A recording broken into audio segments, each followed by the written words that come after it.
Classic tracks and classic races. Only on Manx Radio TT 365. In the 1980s, the Formula One TT Trophy was practically the property of one man, William Joseph Dunlop. Your man won every race from 1983 to 1988, and his grip on the title was only broken after a serious crash at Brands Hatch in 1989 put him out of that year's TT. By the time he was ready to contend for the top spot once more, he had competition from a new crop of TT stars, including prolific winners Steve Hislop and Phil McCallan. Joey carried on accumulating wins in other classes, including the 1995 Senior, but by 2000, even some of his many fans believed the days of Yaman winning races on the big bikes were over. 1999 had seen the emergence of David Jeffries as a TT winning force. 3 wins in a week, and with evidence of plenty more to come. Practice week at TT 2000 saw DJ record quick times on all of his machinery, including the very trick V&M Yamaha he would ride in the Formula One race. Added to the dominant form of Jeffries was the indifferent handling and lack of power from Dunlop's VTR SP1. It gives a good measure of the respect which Honda held for the Ballymoney man that when he asked for more power, a full work-spec World Superbike motor was flown to the island specially for him, along with accompanying technicians. Come the first race day of TT 2000, and the scene was set for a classic duel between Joey, the King of the Mountain, and young gun David Jeffries. We're into the last 30 seconds or so before the start of this first race of a brand new century, and the Minister of Sport, Kate Hoey MP, is about to drop the flag for the start of the 6-lap Duke TT Formula One race. Number 1, Ian Locker, 5th last year, and a member of the winning club team, gets the Yamaha 1000. The race underway. Comes from Roos, a popular rider here, rode in the Manx Grand Prix, competes in the Southern 100, and loves racing around the TT course, and a very, very pleasant gentleman he is indeed. Always ready to stop and have a word. He won't be stopping anywhere for a word now, though, for the next hour or so. Well, just under 2 hours. So the tension is mounting. You can feel it up here. The flag drops and we're underway. The first race of year 2000, and Ian Locker on the Yamaha 1000 gets away. Next will be number 2, Nigel Davies from Llanelli, 7th last year and a silver replica winner. He's got the Flitwick Yamaha. And now Joey Dunlop, the man who's a legend in his own lifetime with the VTR SP1. Runner-up last year, you may remember he led for the first 2 laps. Let's hear Joey go. And following him, also on an SP1, is number 4, John McGuinness.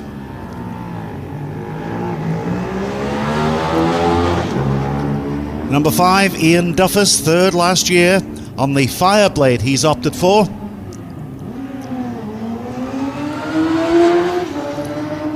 Number 6, Gary Dines, 8th last year. He's opted for the 500 Yamaha YZ.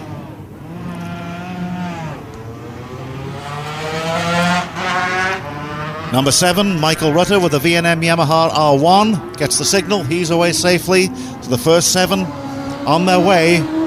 Number 8 will be next. That's Blair Deggerholm from New Zealand, riding the Wilson & Collins Kawasaki.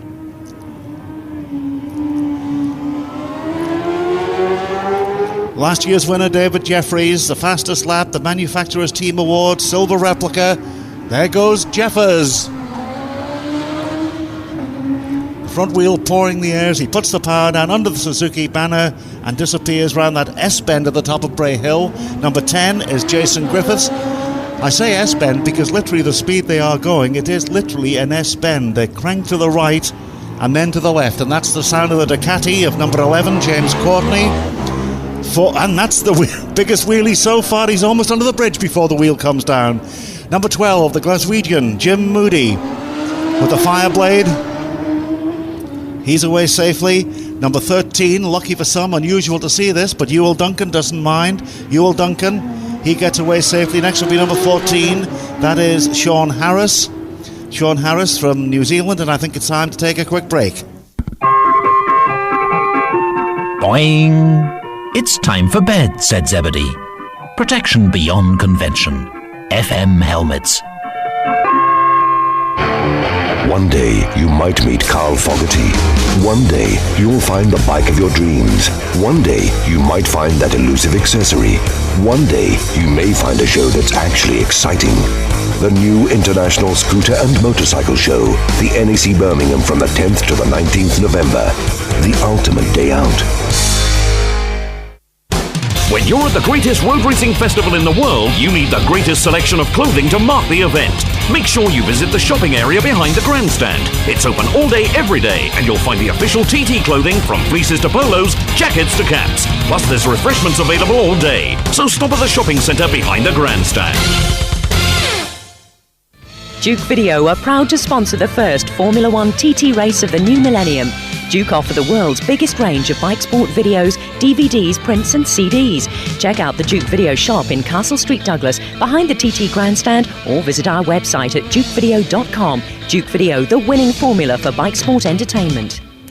Since we had that break, number 15, Mark Flynn, 16, Adrian Archibald, 17, Gordon Blackley, 18, Gary Carswell, 19, Brian Gardner, 20, Chris Heath, 21, Simon Smith, 22, Paul Hunt. Nice to see him back again after a spill at the Northwest last year. He's away safely.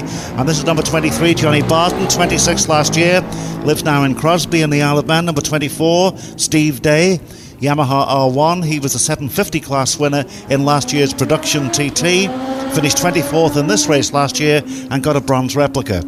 A couple of non-starters now. Number 25, Richard the Milky Bar Kid Quayle from Douglas in the Isle of Man, double Manx Grand Prix winner last year.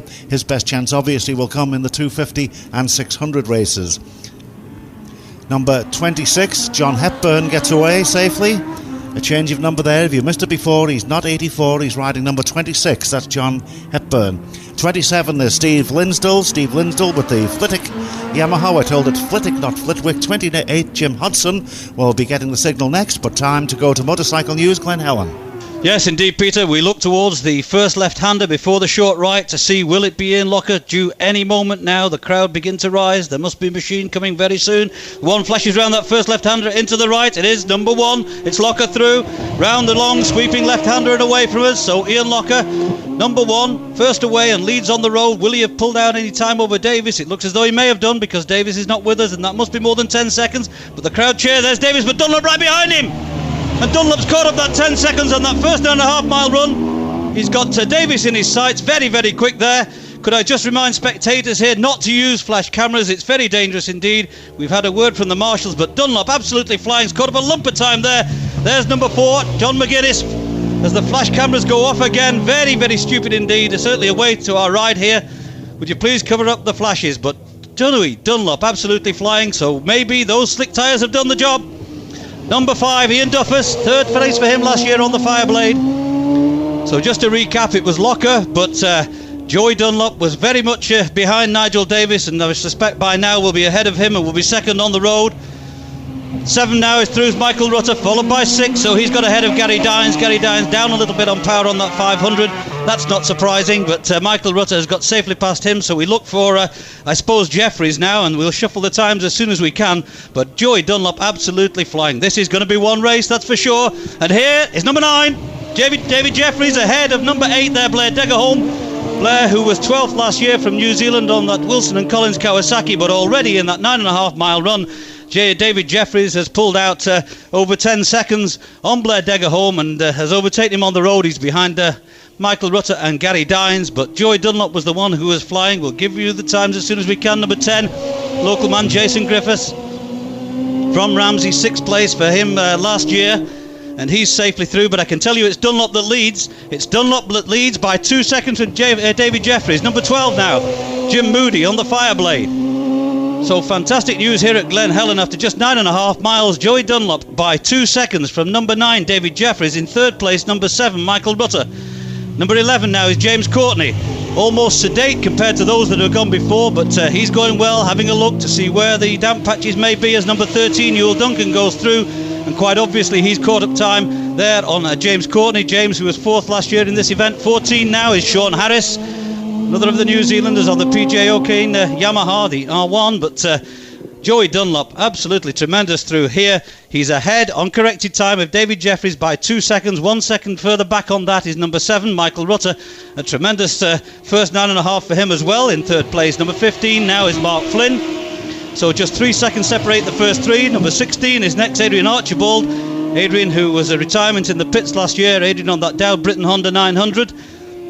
17 next is Gordon Blackley, 14th for him last year on the Kawasaki. We've got joint men in 4th place, and they are numbers 1, Ian Locker, number 4, John McGuinness, and number 12, Jim Moody. We can't separate them in 4th place, just behind number 7, Michael Rutter. We then move down to 7th place, and that's number 2, Nigel Davis. 18 and 19 in close proximity there. Gary Carswell, the local competitor, but Ryan Gardner had caught up time on him. They were 15th and 11th last year respectively, but it's Joey Dunlop who leads by 2 seconds from number 9, David Jeffries. Jeffries in turn 1 second ahead of Michael Rutter. Then in joint 4th place, number 1, Ian Locker, 4, John McGuinness, and number 12, Jim Moody. They in turn have a 3-second advantage then over 7th place man, number 2, Nigel Davis. So Nigel Davis, although second, number 20, just take that one through. There's Chris Heath, 22 and 21. Paul Hunt, Big H is there with Simon Smith, so they've safely negotiated that furnace 9.5 miles.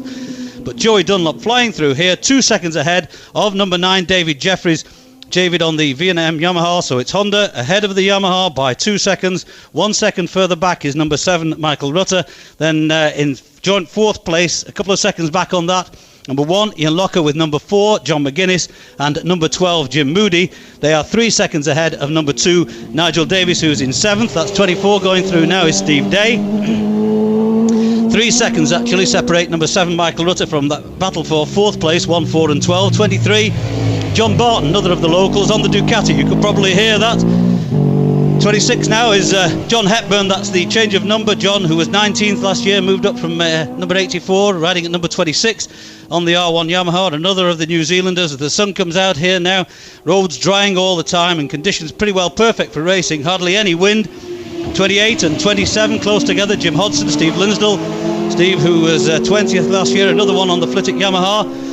I was taken to task over that. I'm told it is Flitwick and not Flitwick, but the news at Glen Helen lap 1 is it's a lead for Joey Dunlop by 2 seconds from 9, David Jeffries. He in turn 1 second ahead of Michael Rutter. 3 seconds further back, number 1, Ian Locker, 4, John McGuinness, 12, Jim Moody, then 2, 5, 6 and 10. With that, back to the Motorcycle News grandstand. I'm working myself up into an absolute frenzy, said Ermintrude. FM helmets. Protection beyond convention. Come and meet all the Yamaha stars at Road and Track this Thursday the 8th. Michael Rutter, Jason Griffith, Steve Hislop and David Jeffries will all be there. Make sure you are. Plus, there's a fantastic free prize draw to win the brand spanking new Yamaha Slider. Be there. Road and Track Motorcycles, June the 8th, Tynwald Street, Douglas.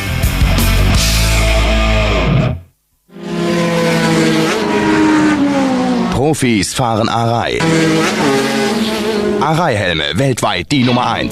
Holt euch eure Arai-Helme in Deutschland in allen Goto-Helm-Studios. Übrigens, Goto-Helm-Studio und die Freizeitidee bieten super Reisetouren für euren nächsten Inseltrip an.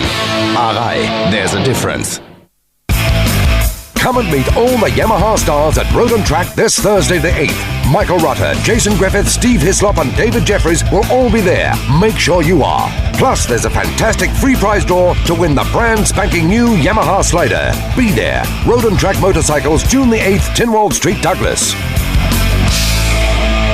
We've noticed one additional non-starter, number 47, as we now get number 68 away. And number 68, that's Kevin Aggo Murphy on a Honda VFR 750R. 69 now gets the signal, but we don't want to miss the leaders in Ramsey, so let's go straight away now to Motorcycle News, Ramsey Hairpin. Yes, right in the heart of Motorcycle News country. The spectators down there at Stella Maris begin to stir. Now, they may just have heard the background noise as the riders thunder down from Schoolhouse. No, the programmes are waving. It could be Joey leading on the road. Is this the programmes waving to indicate Joey? No, a little bit premature. Perhaps that was just a little wave for our mentions of them down there. Yes, I think it is. So let's not get too excited. But that's the big question. Will Joey be leading on the road with the VTR SPW? We'll know very shortly. The noise in the background.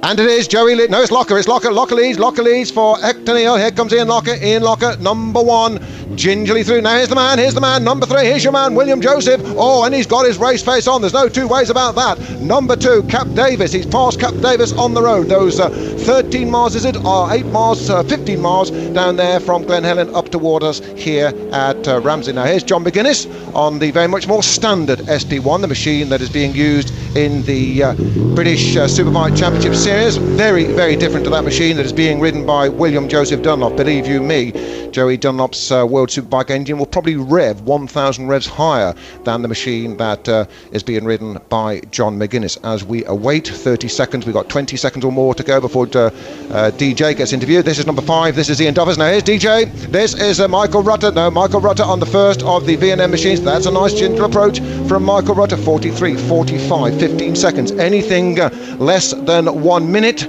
and DJ will be leading. Anything more than 1 minute and it should be William Joseph that leads this one. Number 6, this is the 4-cylinder ex-Grand Prix YZF 2-stroke ex-Frederick Protart machine that ran in the Grand Prix. Here's Jeffries and he's on the board, but he's not leading at the moment. He's losing ground to William Joseph. The gap goes up slightly more. It's 6.5 seconds. It looks as if Joey Dunlop has increased that advantage to 6.5 seconds from what was 2 seconds down there at Glen Helen. This is number 8, Blair Degerholm, coming in toward us on the ex-Simon Beck 750 Kawasaki. So Joey Dunlop on the 15 miles run from Glen Helen right the way down toward us here at Ramsey has increased by some 4.5 seconds. Number 10, this is Jason Griffiths. Jason, who went so well in practice on the Ray Cowles R1 Yamaha. We got the R71s, we got the R171s. We'll talk about those later, but this is Jim Moody, number 12. Jim Moody, 7 times a TT winner, got the Dunlop boots on that Honda Fireblade, and a very relaxed Jim Moody it was this morning when I spoke to him. Right, who have we got then?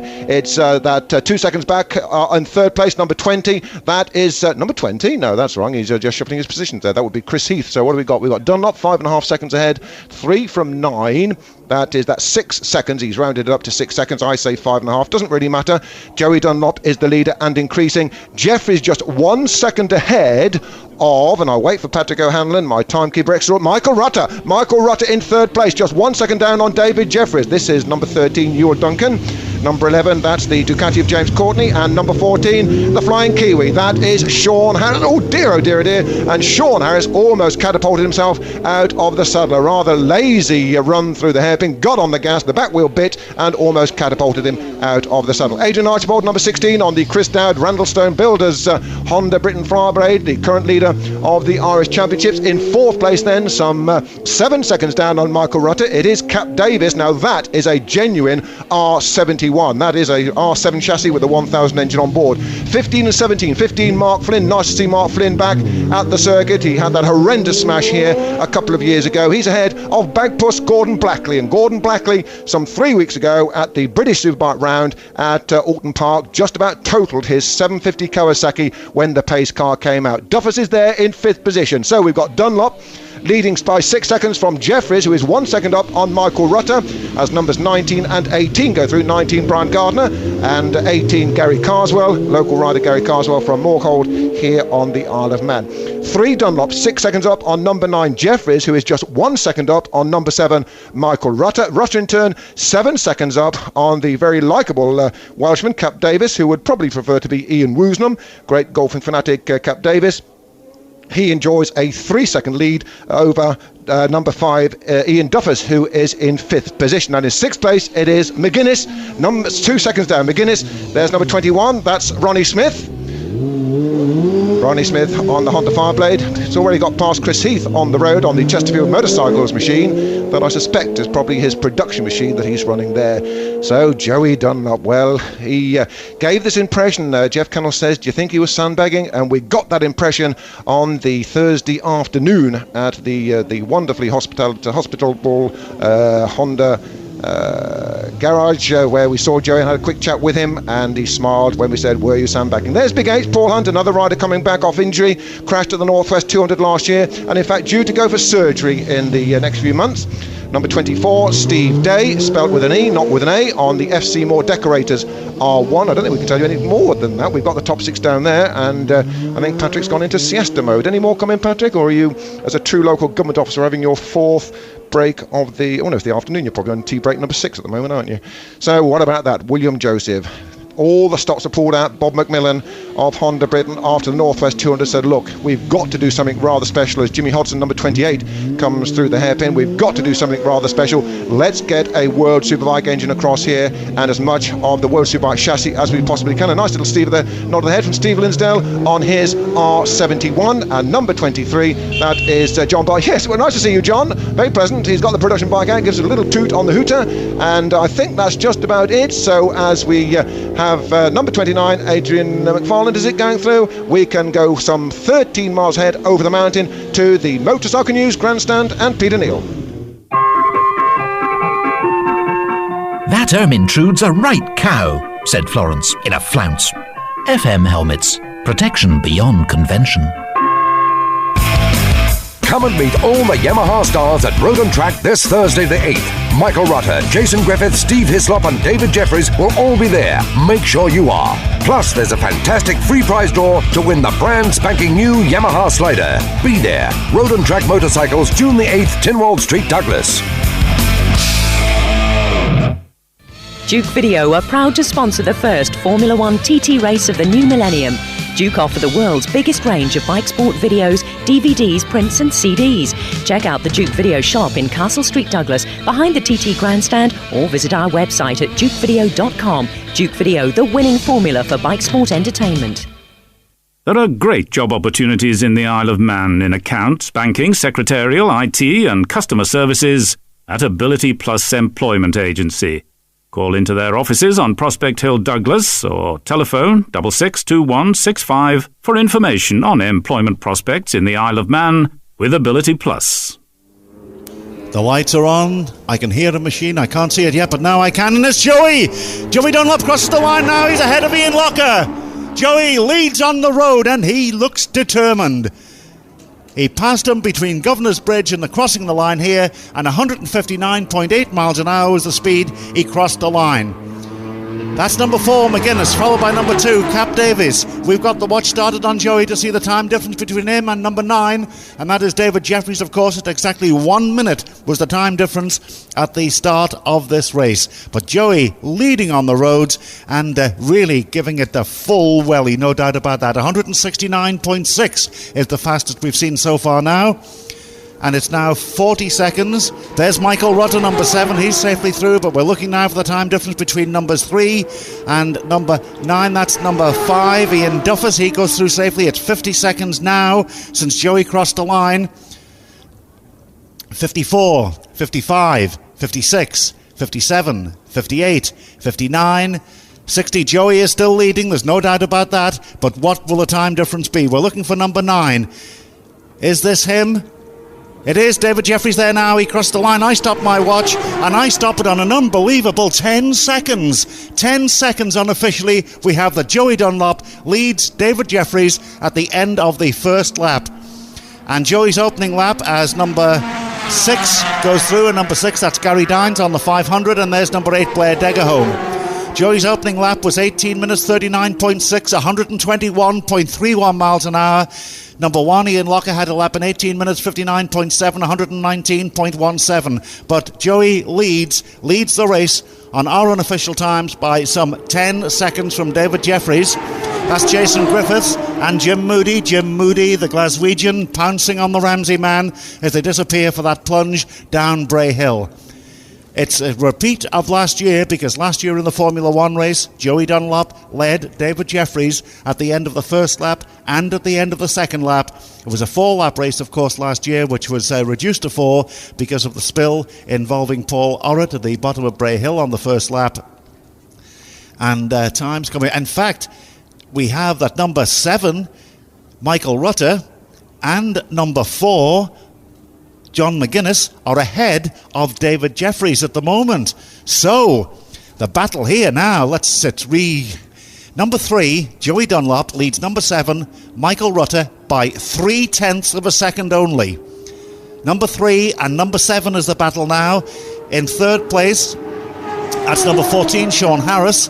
Let's get this leaderboard out. Number 3, Joey Dunlop, leads by 0.3 of a second only from number 7, and that is Michael Rutter. Michael Rutter, in turn, 4.6 seconds ahead of number 4, and that is John McGuinness. John McGuinness is 5.2 seconds ahead of number 9, David Jeffries. David Jeffries, in turn, is 10 seconds ahead of number 1, and that is Ian Locker. In 6th place, we have number 2, Cap Davies, 5 seconds down on Locker, and in 7th place, number 5, Ian Duffus, just 0.8 of a second down on number 2. So, has David Jeffries got a problem, or did Joey just really battle? Well, it wasn't just Joey, the others all came past him as well. We'll work that out and think about it after this break. Boing, boing. I'll give him like boing, man, said Dylan. FM helmets. Protection beyond convention. Come and meet all the Yamaha stars at Road and Track this Thursday the 8th. Michael Rutter, Jason Griffith, Steve Hislop and David Jeffries will all be there. Make sure you are. Plus, there's a fantastic free prize draw to win the brand spanking new Yamaha Slider. Be there. Road and Track Motorcycles, June the 8th, Tynwald Street, Douglas. Number 12, Jim Moody, has come up into 5th place, and he's just 6 seconds down on number 9, Jeffrey. So it's 3, 7, 4, 9, 12 and 1. Jeff. Mark Flynn, though, is a retirement. What's up? I've got a bit of a nerve problem in my shoulder and it's making my hand go numb and I can't hold on, Jeff. It's not okay. Safe. I can't hold on. That's a result from the crash last year, 2 years ago, is it? Yeah, there's lots more injuries, but this one's been a real problem. Okay, what's the patches like on the mountain? Are they all right? It's a bit dodgy. Okay, a bit dodgy. He says we go to Morris at Glen Helen. Yes, indeed, and Dunlop's just gone through here, absolutely flying, leading obviously on the road. He's ahead of Ian Locker on the road, and that of course is evident, but the time gap we're looking for is the 40 seconds on the starting interval, 4-2. So there's number Guinness, of course, who is holding on to that correct in 3rd place, followed by number 2, Nigel Cap-Davis. We await the arrival of Michael Rutter, who was obviously flying as well, and well, we can begin the speculation really. What is it all about? Is it that Jeffries perhaps is not quite on the pace we may well have expected from the practice leaderboard, which has allowed this to be a very tight race indeed? So number 7, here he is now, that's Michael Rutter, round the long left-hander and safely away. And Michael Rutter really was flying there on that V&M, and well, 0.3 of a second we had it posted back at the grandstand, so he must have pulled some time back down the mountain. Number 5 is next, is Ian Duffus. Ian, who was 3rd last year on the Fireblade, and he was, I think, around about 8th or 9th position at the grandstand. Another one we've got to look for, obviously, is number 12, Jim Moody. Back to Jeff for a moment. Yeah, Paul Hunt's in and the steering damper's gone, I think. Has it snapped? Yeah, it was going okay. It was wobbling a bit, but I caught up 3 ahead of us and it was going fine, and I'm getting a lot of tanks up and thought, look down, it's not worth it. Okay, back to Morris at Glen Helen. Yes, thanks, Jeff. Disappointment there for Paul Hunt. We had him moving up into about 9th place here at Glen Helen on lap 1, so as he obviously indicated, he was going well, but problems, and obviously wise to retire if he can't hold that with the damper. Number 6 there is Gary Dines. Well, it was expected that he would be dropping back on pace. Number 8 is Blair Deggerholm. Blair, who was 12th last year on the Wilson and Collins Kawasaki. Just back to the grandstand for a moment. Duke Video are proud to sponsor the first Formula One TT race of the new millennium. Duke offer the world's biggest range of bike sport videos, DVDs, prints and CDs. Check out the Duke Video shop in Castle Street, Douglas, behind the TT grandstand, or visit our website at dukevideo.com. Duke Video, the winning formula for bike sport entertainment. Come rain or shine, the venue on the Central Prom in Douglas guarantees the hottest TT action. Happy hours, 2 live bands every night, racing action with TT and British Superbike stars, plus the fair biker babes, bringing some very warm fronts and other bits your way. So for the ultimate storming TT party experience, get into the venue tonight. Well, OK, let's get this leaderboard in position, and let's be able to inform you what a great race this is. But it is Dunlop who leads by 2 seconds now from Michael Rutter, so that's slightly increased from what it was 9.5 miles ago. There's then a 6-second advantage that number 7 Michael Rutter has over number 4 John McGuinness, who maintains that 3rd place, 2 seconds ahead of number 9 David Jeffries. So Jeffries at the moment some 10 seconds behind Dunlop, and that is surprising. I think that was 17 just caught going through. That's Gordon Blackley, was 14th last year, ahead of number 16 Adrian Archibald. Adrian, who was a retirement at the pits last year. They were the first 4 we've given you, 3, 7, 4 and 9. 13 next is Ewell Duncan, of course, riding with that number on. In 5th place, numbers 1 and 12, we can't separate them. That's Ian Locker and Jim Moody. They are jointly in 5th place, but 13 seconds down on number 9 David Jeffries. 7 seconds ahead of 7th place man, number 2 Nigel Davis. So that's number 17 going through. So it wasn't Gordon Blackley who went through before. I apologise for that because I missed that one. 11 James Courtney, who was 4th last year. James on the Ducati. And of course James, who had the spill I think out at Greba last year. In 7th place we've just given you number 2 Nigel Davis. He's 5 seconds ahead of 8th place man Number 5, that's Ian Duffus. But it's Joey Dunlop who continues to lead, but only by 2 seconds. A very, very close race indeed. After, well, the second circuit here, at the end of this, it'll be pit stops, and there's going to be all action in Gasoline Alley, that's for sure. Second place man is the one, really, to watch. Michael Rutter there. 19, Brian Gardner. 11th for him last year on the Honda. 18 now is Gary Carswell. The locals that have been mentioned, he was 15th last year on the Yamaha. So just looking back to that leaderboard, a great run too by John McGuinness on the Vimto Honda. John, who was also a retirement at the pits last year, looking to go better. But Joey Dunlop leads. He's had already some 23 wins on this course. And is this going to be win number 24? Well, it'll be a while before we know that. And certainly there's a lot more people who are going to have a say in that shake-up, not least of which number 7, Michael Rutter. 21 now is Simon Smith.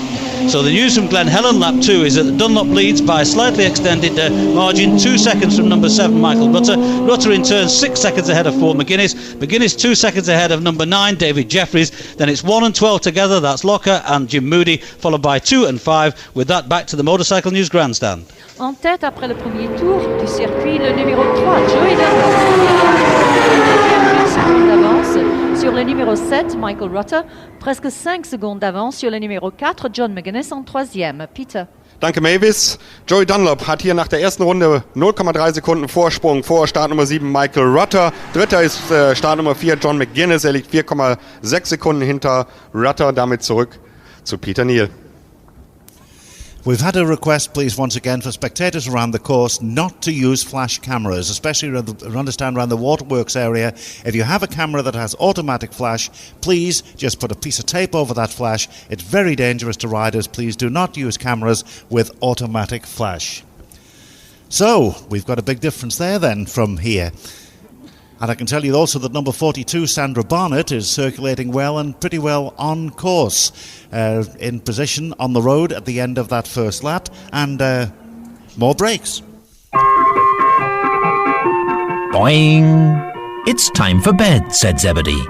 Protection beyond convention. FM helmets. Duke Video are proud to sponsor the first Formula One TT race of the new millennium. Duke offer the world's biggest range of bike sport videos, DVDs, prints and CDs.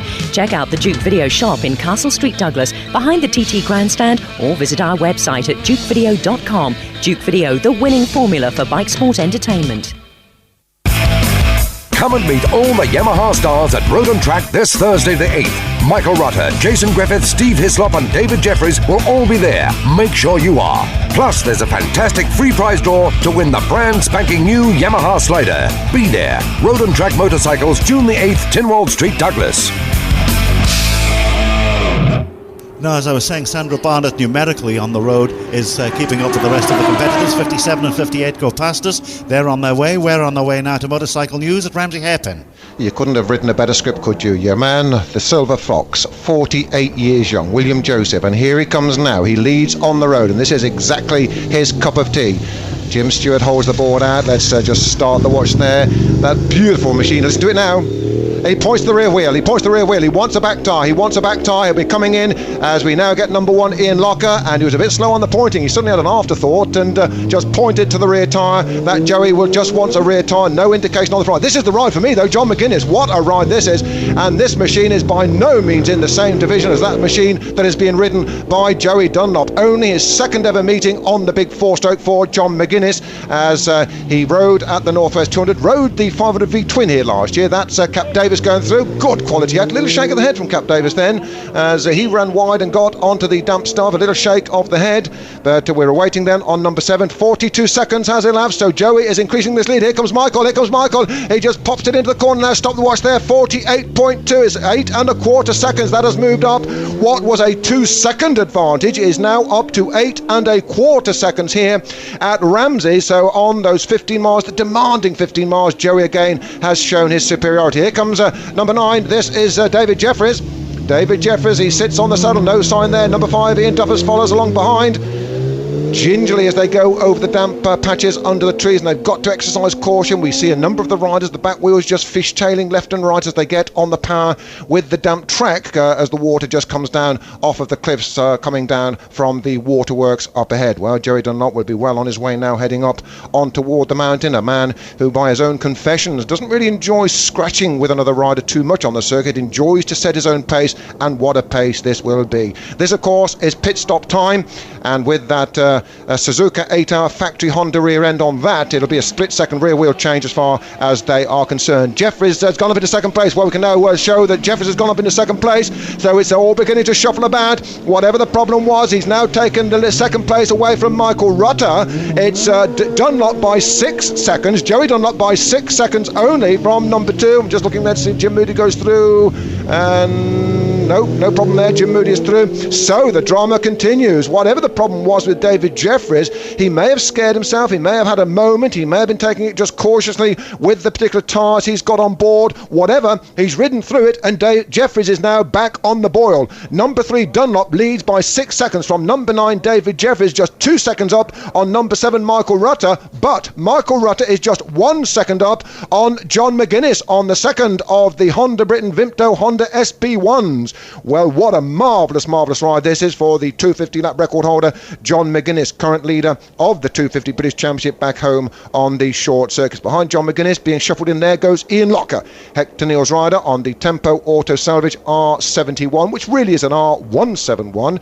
That machine, the same as Jeffries, the same as Michael Rutter, is basically a 1000 R1 chassis with a little bit of R7 chassis grafted in, and then the 1000 R1 motor, whereas the machine of Cap Davis, Nigel Davis, that is an R7 chassis pure and through, and they've slotted the R1 motor in. That really is an R71. Well, where can we shuffle Locker in? He's 5th. Ian Locker is 5th, 22 seconds down on John McGuinness, but just 2 seconds up on Jim Moody, number 12. There's Sean Harris, number 14, just going through the hairpin on Patsy O'Kane's R1. So we've got leading Joey Dunlop, number 3, by 6 seconds from number 9 David Jeffries, 2 seconds up on number 7 Michael Rutter, but it was just 1 second that Rutter led from John McGuinness here at the hairpin. Then 22 seconds back on McGuinness, we have Ian Locker running in 5th place, 2 seconds only up on Jim Moody, and we can then shuffle in Nigel Cap Davis and Ian Duffus. They get shuffled in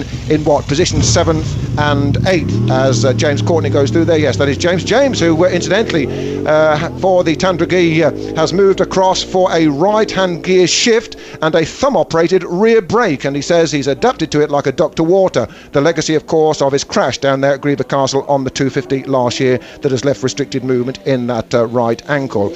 So let's just tell you what we've got then. Is Dunlop from Jeffries, from Rutter, from McGuinness, from Locker, from Moody. 7th up there, number 2, Cap Davis. 8th up, number 5, Ian Duffus. And 9th position, number 10, Jason Griffiths. So we move ahead once again for the action in Gasoline Alley, and we fly ahead to the Motorcycle News Grandstand. I'm working myself up into an absolute frenzy, said Ermintrude. FM helmets. Protection beyond convention.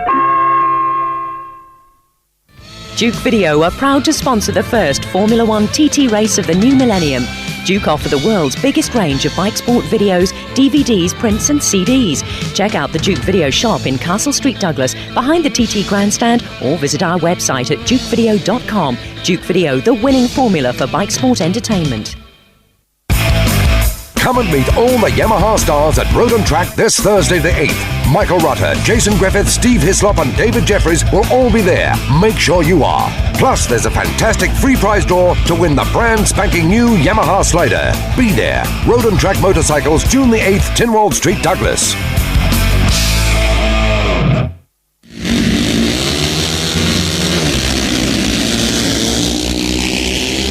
All the latest news, the tests, the analysis. And you can get it all a day before anyone else. Motorcycle News. Get the TT Special Edition here on the Isle of Man on Tuesday. The light is on over number 3. How many times have we said that over the past 25 years? It indicates to us here at the grandstand that number 3, Joey Dunlop, is safely through Cronk-Namona and down for the pit stops. And the pit stops, as we said earlier, they'll be crucial in this race with just, 9 seconds covering the first 3. In fact, the first 4, 9 seconds only. 2 V&M Yamahas, 2 Hondas. It's a real battle for supremacy in the Duke TT Formula 1 2000 race. Number 4, John McGuinness. Number 1, Ian Locker, also indicated as having circulated the corner. Well, it's not quite a corner, it's more of a sweep, isn't it, at Cronk-Namona. And we reckon it's about a mile and a bit down, about a minute that they take to get down once the light has come on. So we're listening now for the first. Here he is. Let's go down and join Jeff. This is the test. Honda versus Yamaha. Joey with the back wheel to get in a double-sided swinging arm. He comes into the stop box ever so sedately. His pit is right by me. He accelerates up to it now. We'll get a time after the pit stops. The bike goes up onto the jack now, and this is what they've practiced so many times. Changes the visor. The petrol is going in as Locker and McGuinness arrive. The wheel goes in onto the hub. The spindle has to go in. There's McGuinness and Locker side by side coming in. Joey's spindle nut goes on and the job is done. The petrol is not in, so they've beaten the petrol and away we go now. Electric start on it and we start the watch. A minute till Jeffries has got to get here and the crowd applaud the mechanics, and rightly so. Further down, McGuinness with his twin struggles to get the wheel into that machine as well, and Locker ahead of me. And here now is Cap Davies and Michael Rutter. John McGuinness is not quite ready to go yet. His wheel is in. There's Davies, and here is Rutter. Whips in just ahead of McGuinness. McGuinness, what's the problem? He's checking to see is the wheel okay. He gets the thumbs up. Rutter changing his helmet. Remarkable. Jeffries at the pits now, though, and we're waiting for a timeout on him. Down on the Honda, but plenty of time to go yet. New wheel for him as well. Takes a drink as Duffus comes in right behind him.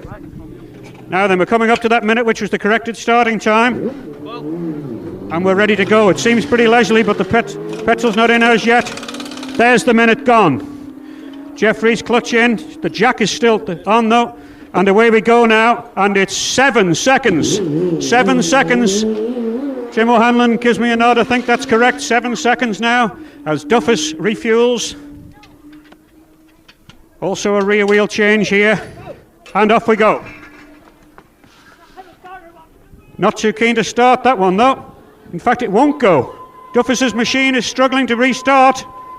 It will not go, and he's stuck at the side. The mechanic pushing like fury as Degerholm comes in. And Duffus's machine is not going, and he's moody on the Fireblade. Degerholm and Jason Griffiths. Jim changing his helmet. Wheels being changed on nearly all machines here now, and what a job it is without the single swinging arm. And Duffus's machine refuses to fire. He's still down the bottom end and it won't go. What a shame for the Scot. And Moody just checking everything over. He's very calm about it. It seems to take an age for the petrol to go in. But let's go, go, go. He goes. And she fair all lights up. But Duffus, of all things, is stuck down the bottom of the pits. And his machine will not restart.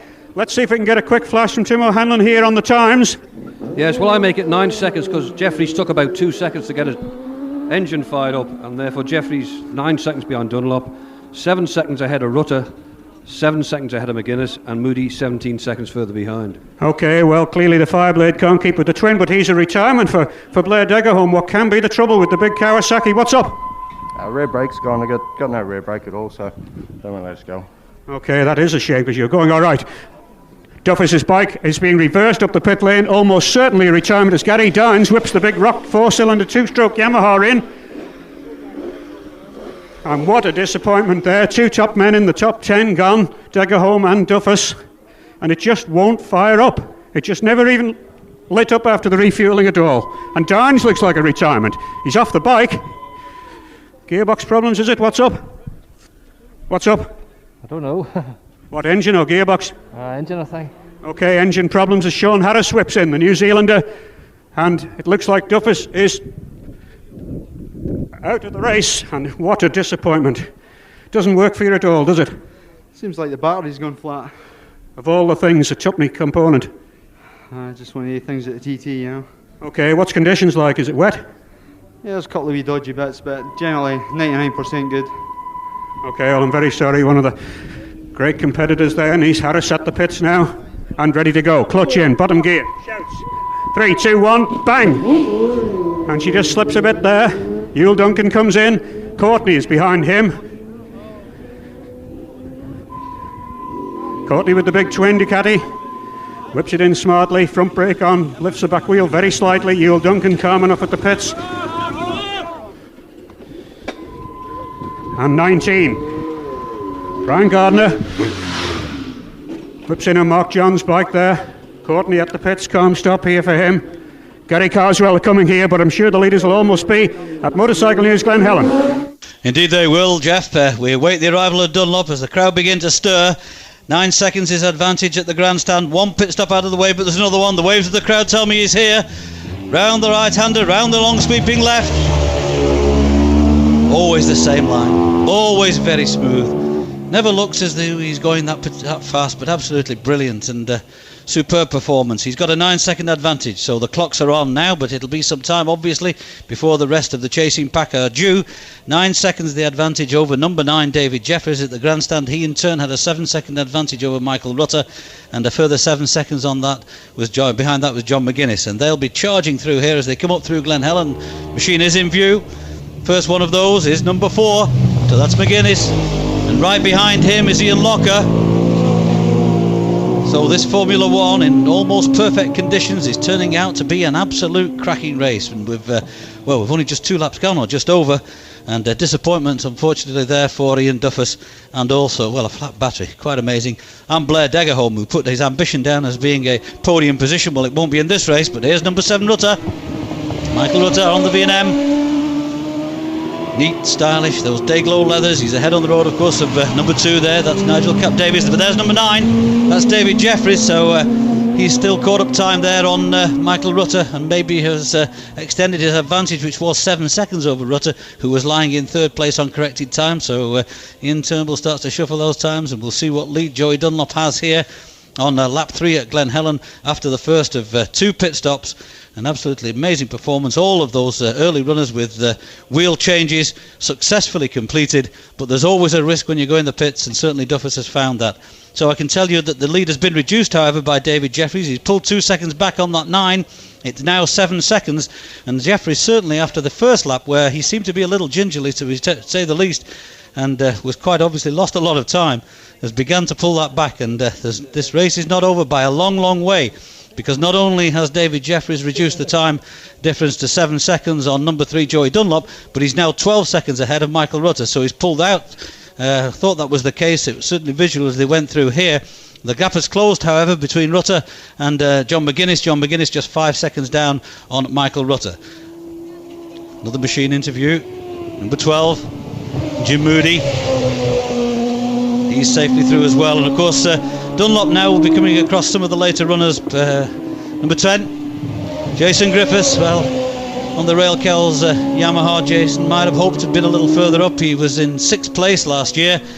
We had him down in 9th at as they passed here on lap 2, but it's Dunlop who leads by a reduced margin, 7 seconds over number 9, a pre-race favourite, and leader in practice David Jeffries, who I think is beginning to move on a bit now. He's 12 seconds ahead of Michael Rutter, who is in 3rd. Rutter in turn has a 5-second advantage over number 4 John McGuinness. John McGuinness, who'll be looking to improve on his retirement of last year, lying in that 4th place.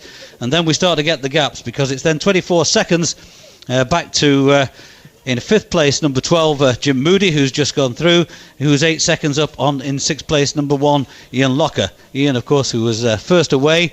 But it wasn't very long before Joey Dunlop passed him. I think it was Ramsey, in fact, on lap 1, or certainly just after that Joey Dunlop got ahead on the road. He's had a clear road ever since. He's negotiated the pit stop, but I think Jeffries is on the charge, and I wouldn't be surprised to see that lead reduced even more by the time they get to Ramsey. Remember, it's 7 seconds here that Dunlop leads number 9, David Jeffries. It's the Honda leading the Yamaha. Then in 3rd place, number 7, Michael Rutter.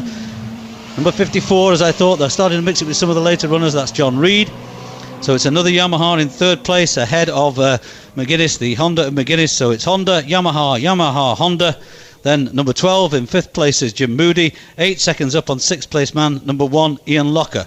Just looking down the leaderboard, another men to watch. Number 16, Adrian Archibald, was going quite well on the Dowd Britain Honda. Another of our Irish competitors. There's number 14. I think that's the one I missed last time. That's Sean Harris, the New Zealander on the PJ O'Kane Yamaha. The distinctive green fared outfit. Number 14, Sean Harris. So we'll give him a mention because he should be slotting in up there too. He's obviously ahead of number 16, Adrian Archibald. But the news from Glen Helen lap 3 is that Joey Dunlop has a reduced advantage of 7 seconds over the man on the charge, David Jeffries. David Jeffries 12 seconds ahead of Michael Rutter, number 7. He in turn 5 seconds ahead of number 4, John McGuinness. Then 24 seconds gap to number 12, Jim Moody. Then 1, 2, 10 and 14. With that, back to the Motorcycle News Grandstand. That Ermintrude's a right cow, said Florence in a flounce. FM helmets. Protection beyond convention. Come and meet all the Yamaha stars at Road and Track this Thursday the 8th. Michael Rutter, Jason Griffith, Steve Hislop and David Jeffries will all be there. Make sure you are. Plus, there's a fantastic free prize draw to win the brand spanking new Yamaha Slider. Be there. Road and Track Motorcycles, June the 8th, Tynwald Street, Douglas. Duke Video are proud to sponsor the first Formula One TT race of the new millennium. Duke offer the world's biggest range of bike sport videos, DVDs, prints and CDs. Check out the Duke Video shop in Castle Street, Douglas, behind the TT Grandstand, or visit our website at dukevideo.com. Duke Video, the winning formula for bike sport entertainment. Come and meet all the Yamaha stars at Road and Track this Thursday the 8th. Michael Rutter, Jason Griffith, Steve Hislop and David Jeffries will all be there. Make sure you are. Plus, there's a fantastic free prize draw to win the brand spanking new Yamaha Slider. Be there. Road and Track Motorcycles, June the 8th, Tynwald Street, Douglas. Selon les temps chrono, c'est le numéro 3, Joey Dunlop, en tête avec 5 secondes d'avance sur le numéro 9, David Jeffries. Lui, 8,9 secondes d'avance sur le numéro 4, John McGuinness en troisième. Peter. Dankeschön. Nach dem ersten Boxenstopp nach Runde 2 liegt Joey Dunlop mit der Startnummer 3. 9 Sekunden vor Startnummer 9 David Jeffries und 7 Sekunden vor Startnummer 4 John McGuinness. Zurück zu Peter Neal. It looks like number 16, Adrian Archibald, who was mentioned there, has a problem. His light has been on for some while now, that he had passed Cronknamona, but not arrived here at the end of lap number 2. So number 16, Adrian Archibald, who seemed to be going very well, certainly dropped down now. That light's been on, I suppose, now for more than a minute. Could be a petrol problem or something, but he certainly hasn't arrived. But now, Joey will be arriving at Motorcycle News, Ramsey Hairpin. And we can give you the answer to the disappearance of Adrian McFarland. He stopped here at Ramsey Hairpin. He is out of oil. The oil flags are out, thankfully off of the racing line. Obviously sprung an oil leak somewheres, and here it's himself. Now, gingerly approaches, he sees that oil flag, and he was just on it. In fact, he was just on the cement dust, and neatly through. Well, is he on his way to his greatest ever victory? Well, Joey Dunlop, 23 wins. He's scored some sensational wins, but who would have thought it? Himself, at 48 years young, 5 times a Formula One world champion, invited to Buckingham Palace on 2 occasions, the MBE, the OBE. Well, will it be a knighthood for Sir William? Who knows? This boy just goes on and on and on. And to put the minds at rest of all the fans around the circuit, I'll put the question to him. Let's just take this. This is John McGuinness. Wonderful ride by John. Well done, John. Flint McGuinness got that little Indian doll painted on the back of the helmet. That wards off the evil spirits. When I put the question to Joey Dunlop, is he going to retire? He says no, he ain't going to retire. So Joey will be coming back again next year. Have no fears on that. There is Ian Locker, 4 times a TT winner. Not though in the large capacity class, with the exception of the 750 production. We've got 1 minute before we get number 9 here. It's 59 seconds. It's 1 minute. So Joey still leads this one. And right there, so Michael Rutter are together. Michael Rutter on the inside one. Michael Rutter and his teammate. And Michael Rutter just looks lazily across his left shoulder. And DJ storms around the outside, and he is now 5 seconds. Well, I've got 4.78, 4 seconds. We're going to settle on 4 seconds. 4 seconds is the advantage to Joey Dunlop. That has come down. It was 7 seconds. I reckon that it's probably just under 5 seconds. I've got 4.78 seconds. Doesn't really matter. 4 seconds, 5 seconds. It means that the fastest man on the circuit is none other than DJ from Yorkshire way. 3 times a TT winner, all 6'2" of him, 13 stone. David Jeffries, whatever the problem was, he's ridden through it. Jeffries now is on the charge. He, of course, being quite a large character, he gets all the wind buffeting, and believe you me, at something like 195 miles an hour, for which the V&M machine is geared for on the run down toward the Highlander, on the run down toward Brandish to Brandywell, Brandish, isn't it, and places like that, and even over the Mountain Mile. He has big problems tucking that frame in behind the little mini screen on the V&M R1, and he'll know that he's been in a race today, will David Jeffries. Well, David Jeffries 20 seconds up on Michael Rutter. Michael is just 2 seconds up on John McGuinness. Still that battle with Michael Rutter and John McGuinness. McGuinness, inch by inch, foot by foot, yard by yard, pulling back. He's now down to 2 seconds. This is number 12. This is Jim Moody. 7 times a TT winner on the Honda Fireblade, and a slightly more cautious approach up on the inside from Jason. Well, if you look across his right shoulder, he could probably look in through his living room window. He lives on the estate right to the left here of the Ramsey hairpin. Dunlop, Jeffries, Rutter, McGuinness is the running order at this third attempt, the mid-time at Ramsey hairpin. Moody we can shuffle in, yes, in 5th position. Number 12, the galloping Glaswegian. Oh, it's not so much a Glaswegian now. He's moved to the upper part of town, to Hamilton, where the old academicals play, the old Hamilton academicals. So posh up there that if you call the fire brigade out, they arrive and say, who recommended us? Well, Jim Moody now is some 35 seconds down on McGuinness, but 7 seconds up on Ian Locker. Number 1, Ian Locker, had his first ride on Hector Neal's Temple Auto Salvage R71 at the Northwest 200, and he was going well. He was going well there, was Ian, but was looking forward to the TT. Had 1 or 2 little problems, including the gear linkage that snapped, I think, in the second race at the Northwest.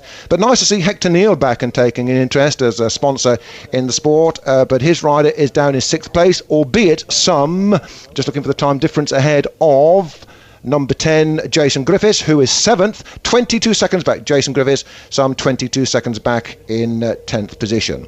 Well, for the race leader, Joey Dunlop, it really is the run over the mountain, those 13 miles. It's the fast corners where Joey excels. And again, Joey was saying in our little interview session on Thursday that he found the machine very, very heavy compared to the RC45, compared to the RC30 in changing direction. And we put it to him, well, perhaps the reason for that is that you're now arriving down the straightaway so much quicker. And of course, you're fighting gyroscopic effect, whereby the motorcycle just wants to go in a straight line. And physically, he's got to pull on those bars. He's got to use his legs to force the machine down left and force the machine right. He says it is such hard work, and well, he's been in deep training. He stopped smoking some 4 years ago, so he's now a much fitter Joey Dunlop. This is number 14, Sean Harris. Sean, who wants to get in on the British Superstock Series and the British 250 Series.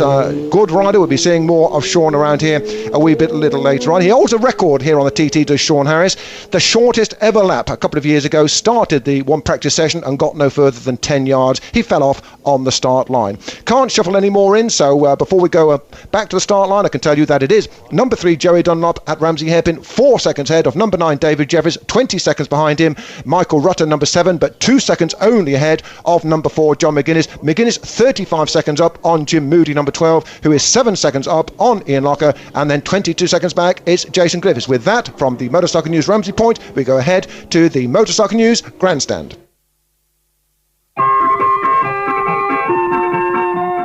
Boing, boing.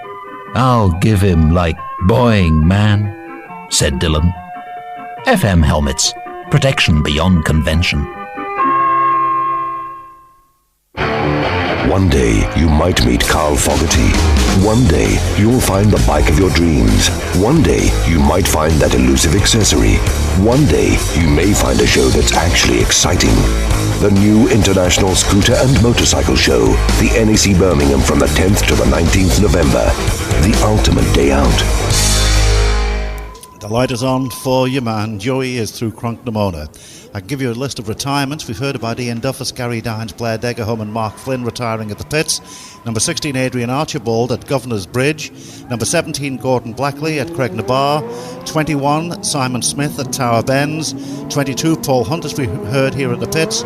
Adrian McFarlane at Ramsey Hairpin. 41, John Donnan stopped at Crosby Hotel, made adjustments and proceeded after 10 minutes. And 51, Tony Reckberger was black flagged at Sulby Bridge, made repairs to brake linkage and proceeded after 3 minutes and 22 seconds. They're the retirements for the Duke TT Formula 1 to date so far.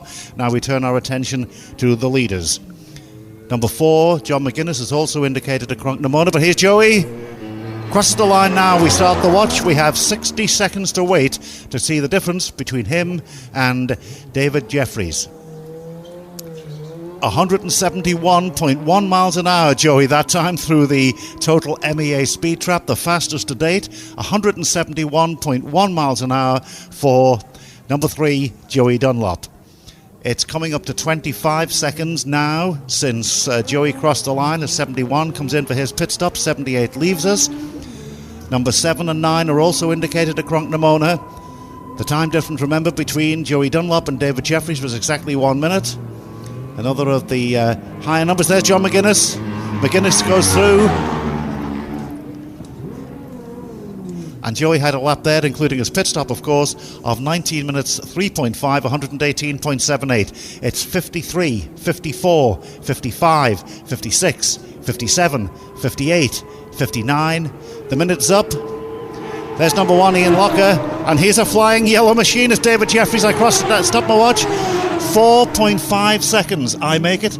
And Jeffries there ahead of number 7, Michael Rutter. I stopped my watch on 4.5 seconds. Joey still leading. The time to be confirmed shortly. That's just off our stopwatch here. There's number 82 getting away after his pit stop, and number 2 miles an hour slower than Joey Dunlop. So that SB, the twin, certainly is a flyer. And Joey is averaging for the 3 laps 120.55 miles an hour. There's number 2, Cap Davis, another leaderboard man. But just again, it was 4.5 seconds we made it the lead for Joey Dunlop, number 3, over number 9, David Jeffries. Numbers 10, Jason Griffiths, and 12, Jim Moody, also indicated there at Crunknamona. Number 75 below us having a pit stop, and we'll take a quick break. Boing! It's time for bed, said Zebedee. Protection beyond convention. FM helmets. Come and meet all the Yamaha stars at Road and Track this Thursday the 8th. Michael Rutter, Jason Griffith, Steve Hislop and David Jeffries will all be there. Make sure you are. Plus, there's a fantastic free prize draw to win the brand spanking new Yamaha Slider. Be there. Road and Track Motorcycles, June the 8th, Tynwald Street, Douglas. Duke Video are proud to sponsor the first Formula 1 TT race of the new millennium. Duke offer the world's biggest range of bike sport videos, DVDs, prints and CDs. Check out the Duke Video shop in Castle Street, Douglas, behind the TT grandstand, or visit our website at dukevideo.com. Duke Video, the winning formula for bike sport entertainment.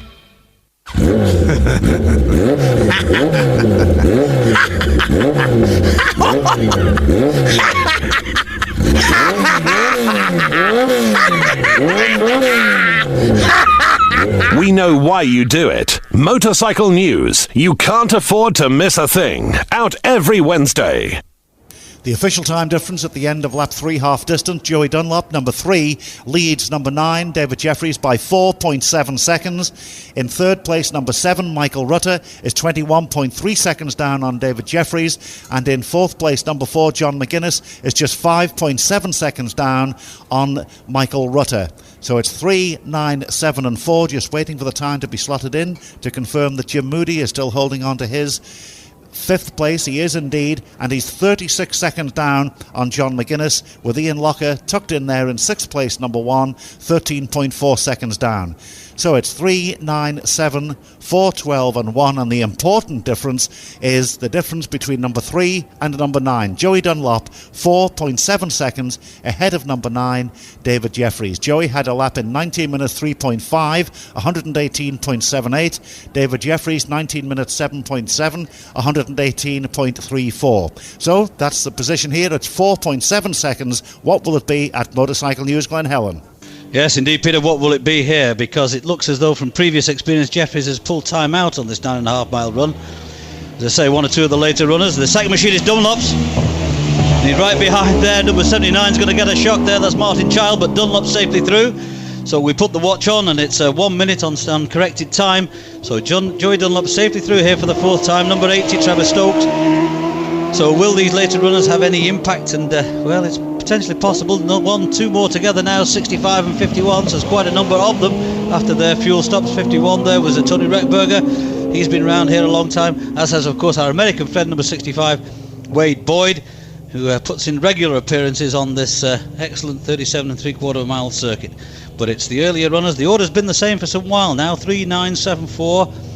Those have been the first four. Only the times between them have changed, and will there be any change on this one? But here's number 4. That's John McGuinness, maintaining that second place on the road and flying through here. That looked very quicker than he has been before, so we'll see whether he's pulled any time back. Number 74 next is another of the later runners, Stuart Noon. So he's through here. That'll be for the third time, of course, but there's number 9. So certainly David Jeffries very quick, because he's now ahead on the road of Michael Rutter, followed by 1, then 73 and 78, two of the later runners. So number 1, Ian Locker, also safely through there. We'll get that time as soon as I can. I can tell you Judd Dunlop still leads by 4 seconds, so it's only slightly reduced, 4.7 at the grandstand. 4 seconds here. It's still Dunlop who leads from Jeffries by 4 seconds. This really is a cracking race, and there's over 2 laps still to go, and yet another pit stop at the end of this lap, so that will be all important again. Number 66 next, David Colwell. We can also mention Sandra Barnett, number 42. She seems to be circulating here very sedately and in a similar position every lap. Very competent rider. Number 2 now, Nigel Davis, off the bottom end of the leaderboard there, but it's 4 seconds the advantage for Dunlop over number 9, David Jeffries. DJ there, 71, also through Edward Poole. Then 23 seconds the advantage that David Jeffries has over number 7, Michael Rutter, who's got a 10-second advantage over number 4, John McGuinness, who slots into that 4th place. So the stations remaining the same, the chimes are changing slightly. 82, James Coward on his 3rd circuit as the sun streams down here now in perfect conditions on this Saturday afternoon for this tremendous Formula 1 race. And it's Joey Dunlop who leads by 4 seconds from number 9, David Jeffries, but a lot of racing left in this yet. 23 seconds then further back, number 7, Michael Rutter, who's having such a cracking run, and he's 10 seconds ahead of number 4, John McGuinness. Number 12, Jim Moody, is the man we're looking for next, and as we speak he's here. He's round that long left-hander just down to Jeff for a moment. Yeah, Gary Carswell's here with half the exhaust hanging off. Where did that go? Just coming down the mountain. Pity. Big shame that, Jeff. Okay, you're going well. Shame about that. The whole exhaust has fallen to bits. Back to Morris MCN, Glen Helen. Yes, thank you, Jeff. As you speak there, Jason Griffiths has just gone through here. Jason, we should be able to slot in round about 7th place. Also through was number 83, one of the later runners, Herbert Robinson. I think, in fact, he was potentially last away. Number 12 we can slot in, Jim Moody, who's still holding on to that 5th place, but 37 seconds down on John McGuinness. That's slightly increased.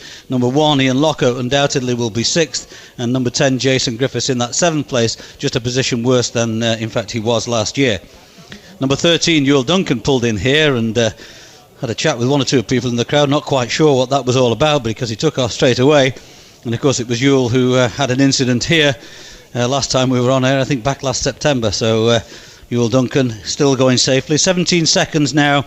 That is number 10, Jason Griffiths, is behind number 1, Ian Locker, between 6th and 7th. And Locker in turn is 14 seconds down on number 12, Jim Moody. We can slot number 2, Nigel Cap Davis, who was 7th last year. He's now running in 8th position, 14 seconds down on number 10, local competitor Jason Griffiths.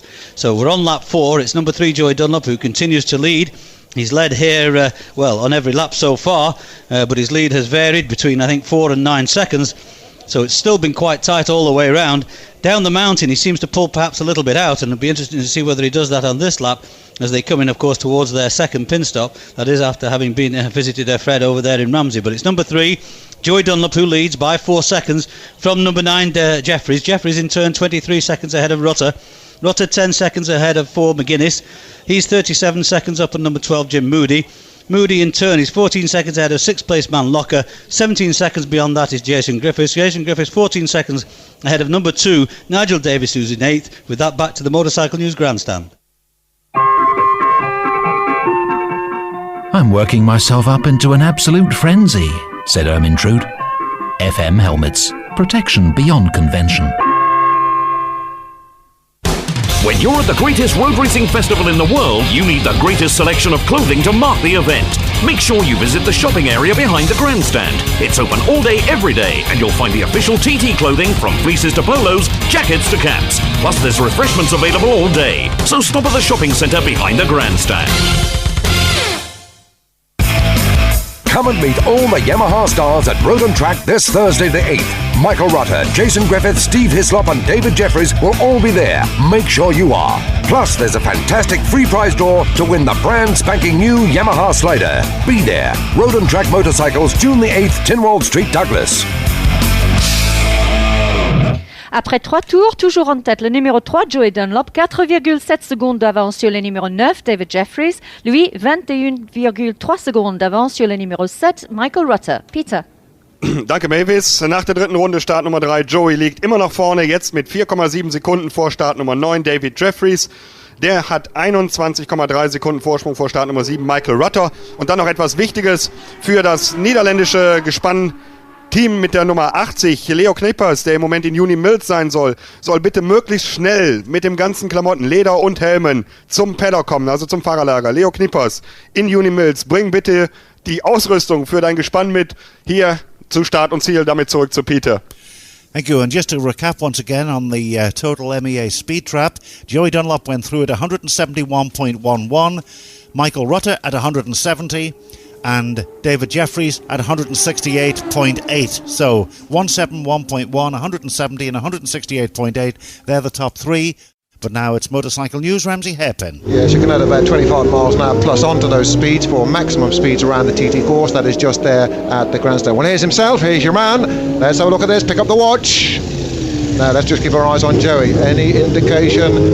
Looks to the rear wheel. Looks to the rear wheel. Was not a point to the rear wheel, but he looked to the rear wheel, if that means anything to the boys over there in Pitts Lane. But he was on the boil, and he just kept his head firmly behind the bubble. He's now away, heading up onto the mountain. Well, from here he's up toward the waterworks, heading then on toward the Tower Bends, and up then toward the Gooseneck. That run then from the Gooseneck that will take him up toward Guthrie's onto the Mountain Mile, and he'll be knocking on 190 mile an hour plus, probably 195, may even be knocking on the door of a shade more than that. And it's those two right-handers at the end of the Mountain Mile that really do take the hard work to bend it away right-handed through there. Then on the anchors for the mountain box, that's the next obstacle that he'll be facing. Well, we await for the next rider on the road. It's going to be the number 9 man we're looking for. The next on the road, of course, on the leaderboard is there, number 4, John McGuinness.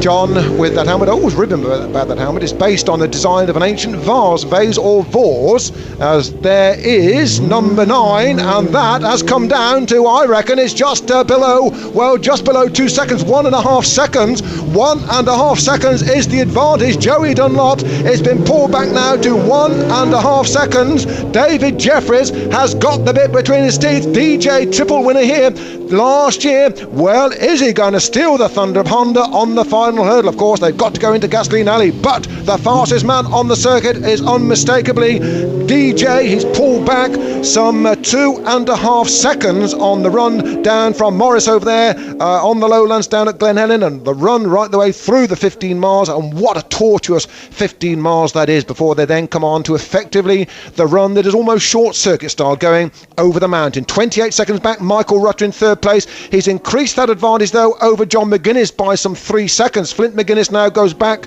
some 13 seconds back to 4th position, but the chips are really down now. It ain't over till it's over. Joey Dunlop leading by just 1.5 seconds from in second place. DJ from Yorkshire way, David Jeffries, the 27-year-old triple winner here at the TT last year, triple winner at the Northwest 200. Well, he didn't get the triple wins at the Northwest this year. That went to Michael Rutter. Michael Rutter running third on the leaderboard leaderboard as we stand here at the moment, waiting to shuffle in these extra runners. Nice little story from Joey during the practice week. Joey went out on his 250 and somewheres out on the lonely part of the course he ran out of fuel with his 250, knew he had to get back to go out on the bigger bikes, so a little bit like Paul Daniels, he fished down in his leathers and pulled out a little length of tubing mysteriously arriving from somewhere, saw a couple of bikes parked, asked one of the spectators, and he siphoned a pint, he siphoned some fluid, some petrol out into a little milk carton as Jim Moody goes through, siphoned about a pint out into a milk carton, put it in the tank and was just about to get started when the fella said, hey, that's neat petrol, not two-stroke. So Joey mysteriously appeared with a spanner and took some oil out of the front fork and put it in the tank and got back to the start line. Is there no end to the man's ingenuity? Rutter then, who was running third, 13 seconds of John McGuinness. We were just waiting to shuffle in number 12 Jim Moody, which we can do. In fifth position, we confirmed that he's there, but that gap is increasing in terms of the advantage to McGuinness. It's gone up from 37 seconds to 41 seconds. Jim Moody now in fifth place, 41 seconds down on Flint McGuinness. And then in sixth place, it is still number one, Ian Locker. Incidentally, that last time around here at Ramsey Hairpin, Patrick O'Hanlon, when we went off air, did say that Richard Britton is knocking on the door of the top 10. In fact, he was up into ninth position, Richard Britton, at the end, or the third time here at Ramsey Hairpin. So we've got Dunlop, we've got Jeffries, we've got Rutter, McGuinness, Moody and Locker, but it is very much a two-horse race. There's no disputing that. We've got the man from Ballymoney and we've got the man from Baildon in Yorkshire. One rides a Honda and one rides a Yamaha. Well, who's it going to be? It could all be sorted out when they get in toward Gasoline Alley. Very neat pit work on that first trip in toward the pit stop, and they've got to do it one more time. And remember, the only flying lap of this sixth race will be the very last lap, and with conditions improving all the time, I'm wondering, remember the outright lap record, 18 minutes 11.4, 124.45 miles an hour. Are we going to see that improved upon? Would it be your man or would it be DJ? And I think just about that, we've got no further time. Yes, we can just shuffle in seventh. Jason Griffiths, 21 seconds down on Locker. 15 seconds behind him, we've got Cap Davis. So it's 3, 9, 7, 4, 12, 1, 10, and number 2. So that's it from Motorcycle News Ramsey. Back to the Motorcycle News start.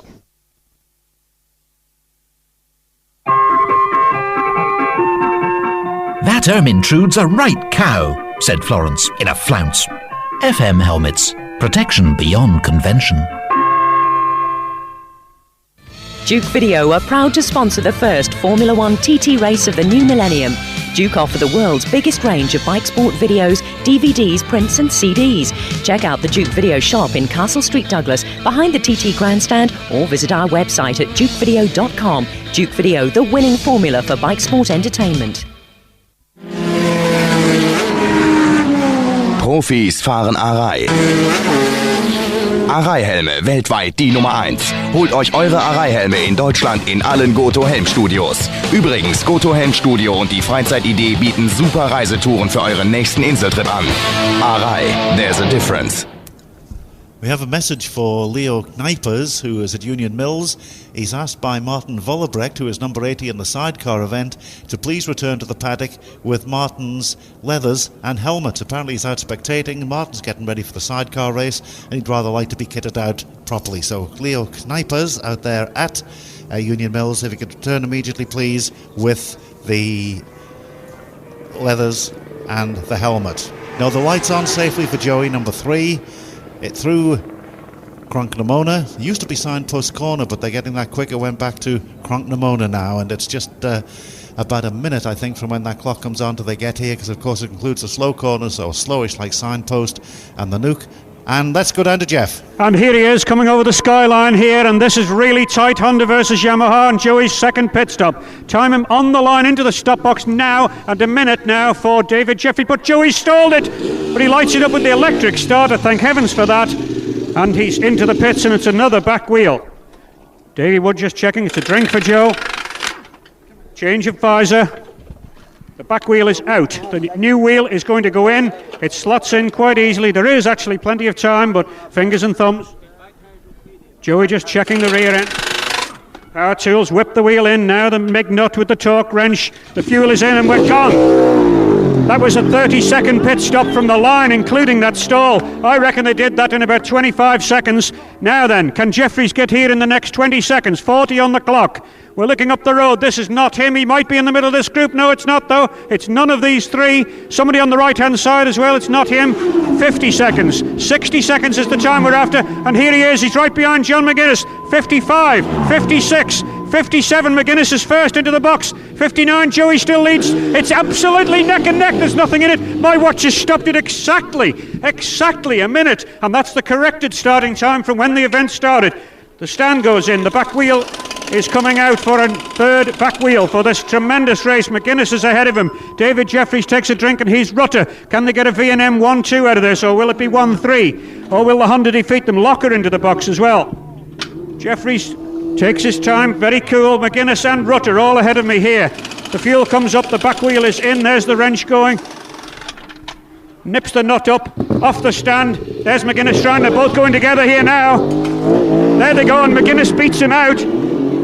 And I'll get the time out from Tim O'Hanlon there. Jeffries has lost 6 seconds in the pits to Dunlop. Okay, Dunlop, an absolutely really slick pit stop, and here's Rutter going away. And he lights up okay, and now Locker. But this, yeah, I thought he had a clutch problem there, but no, we're away. It is a mighty machine. Wow, they've all gone then. I'm not kidding you. I lie not. My watch is absolutely upright on the 60 seconds as they came in, but a slicker pit stop by the Honda crew took 6 seconds. And that could be the winning advantage. Jeffries will have to go, but I'm sure he won't let that deter him. He can make it up as he's done already, and he's Cap Davies, number 2. Whips into the centre of the pits. And he's the only caller we have at the moment. Paul Hunt standing there looking rueful. And there's no rear wheel for Cap Davies, just sticks to the same one, fuel in.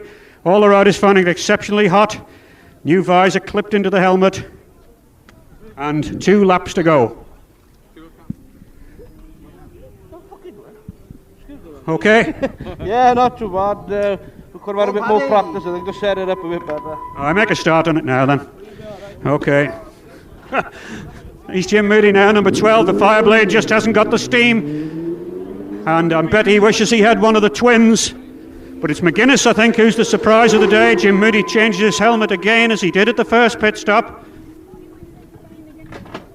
Tossing it himself, and here into the pits is Jason Griffiths. Pulls up calmly in the box. Whips in there ahead of Moody. Nearly ready now. Off the jack. And forward. Oh, what an electric start it does for you, for peace of mind, eh? And Griffiths now, and in fact James Courtney started his bike with one of the rolling rollers. Griffiths okay here.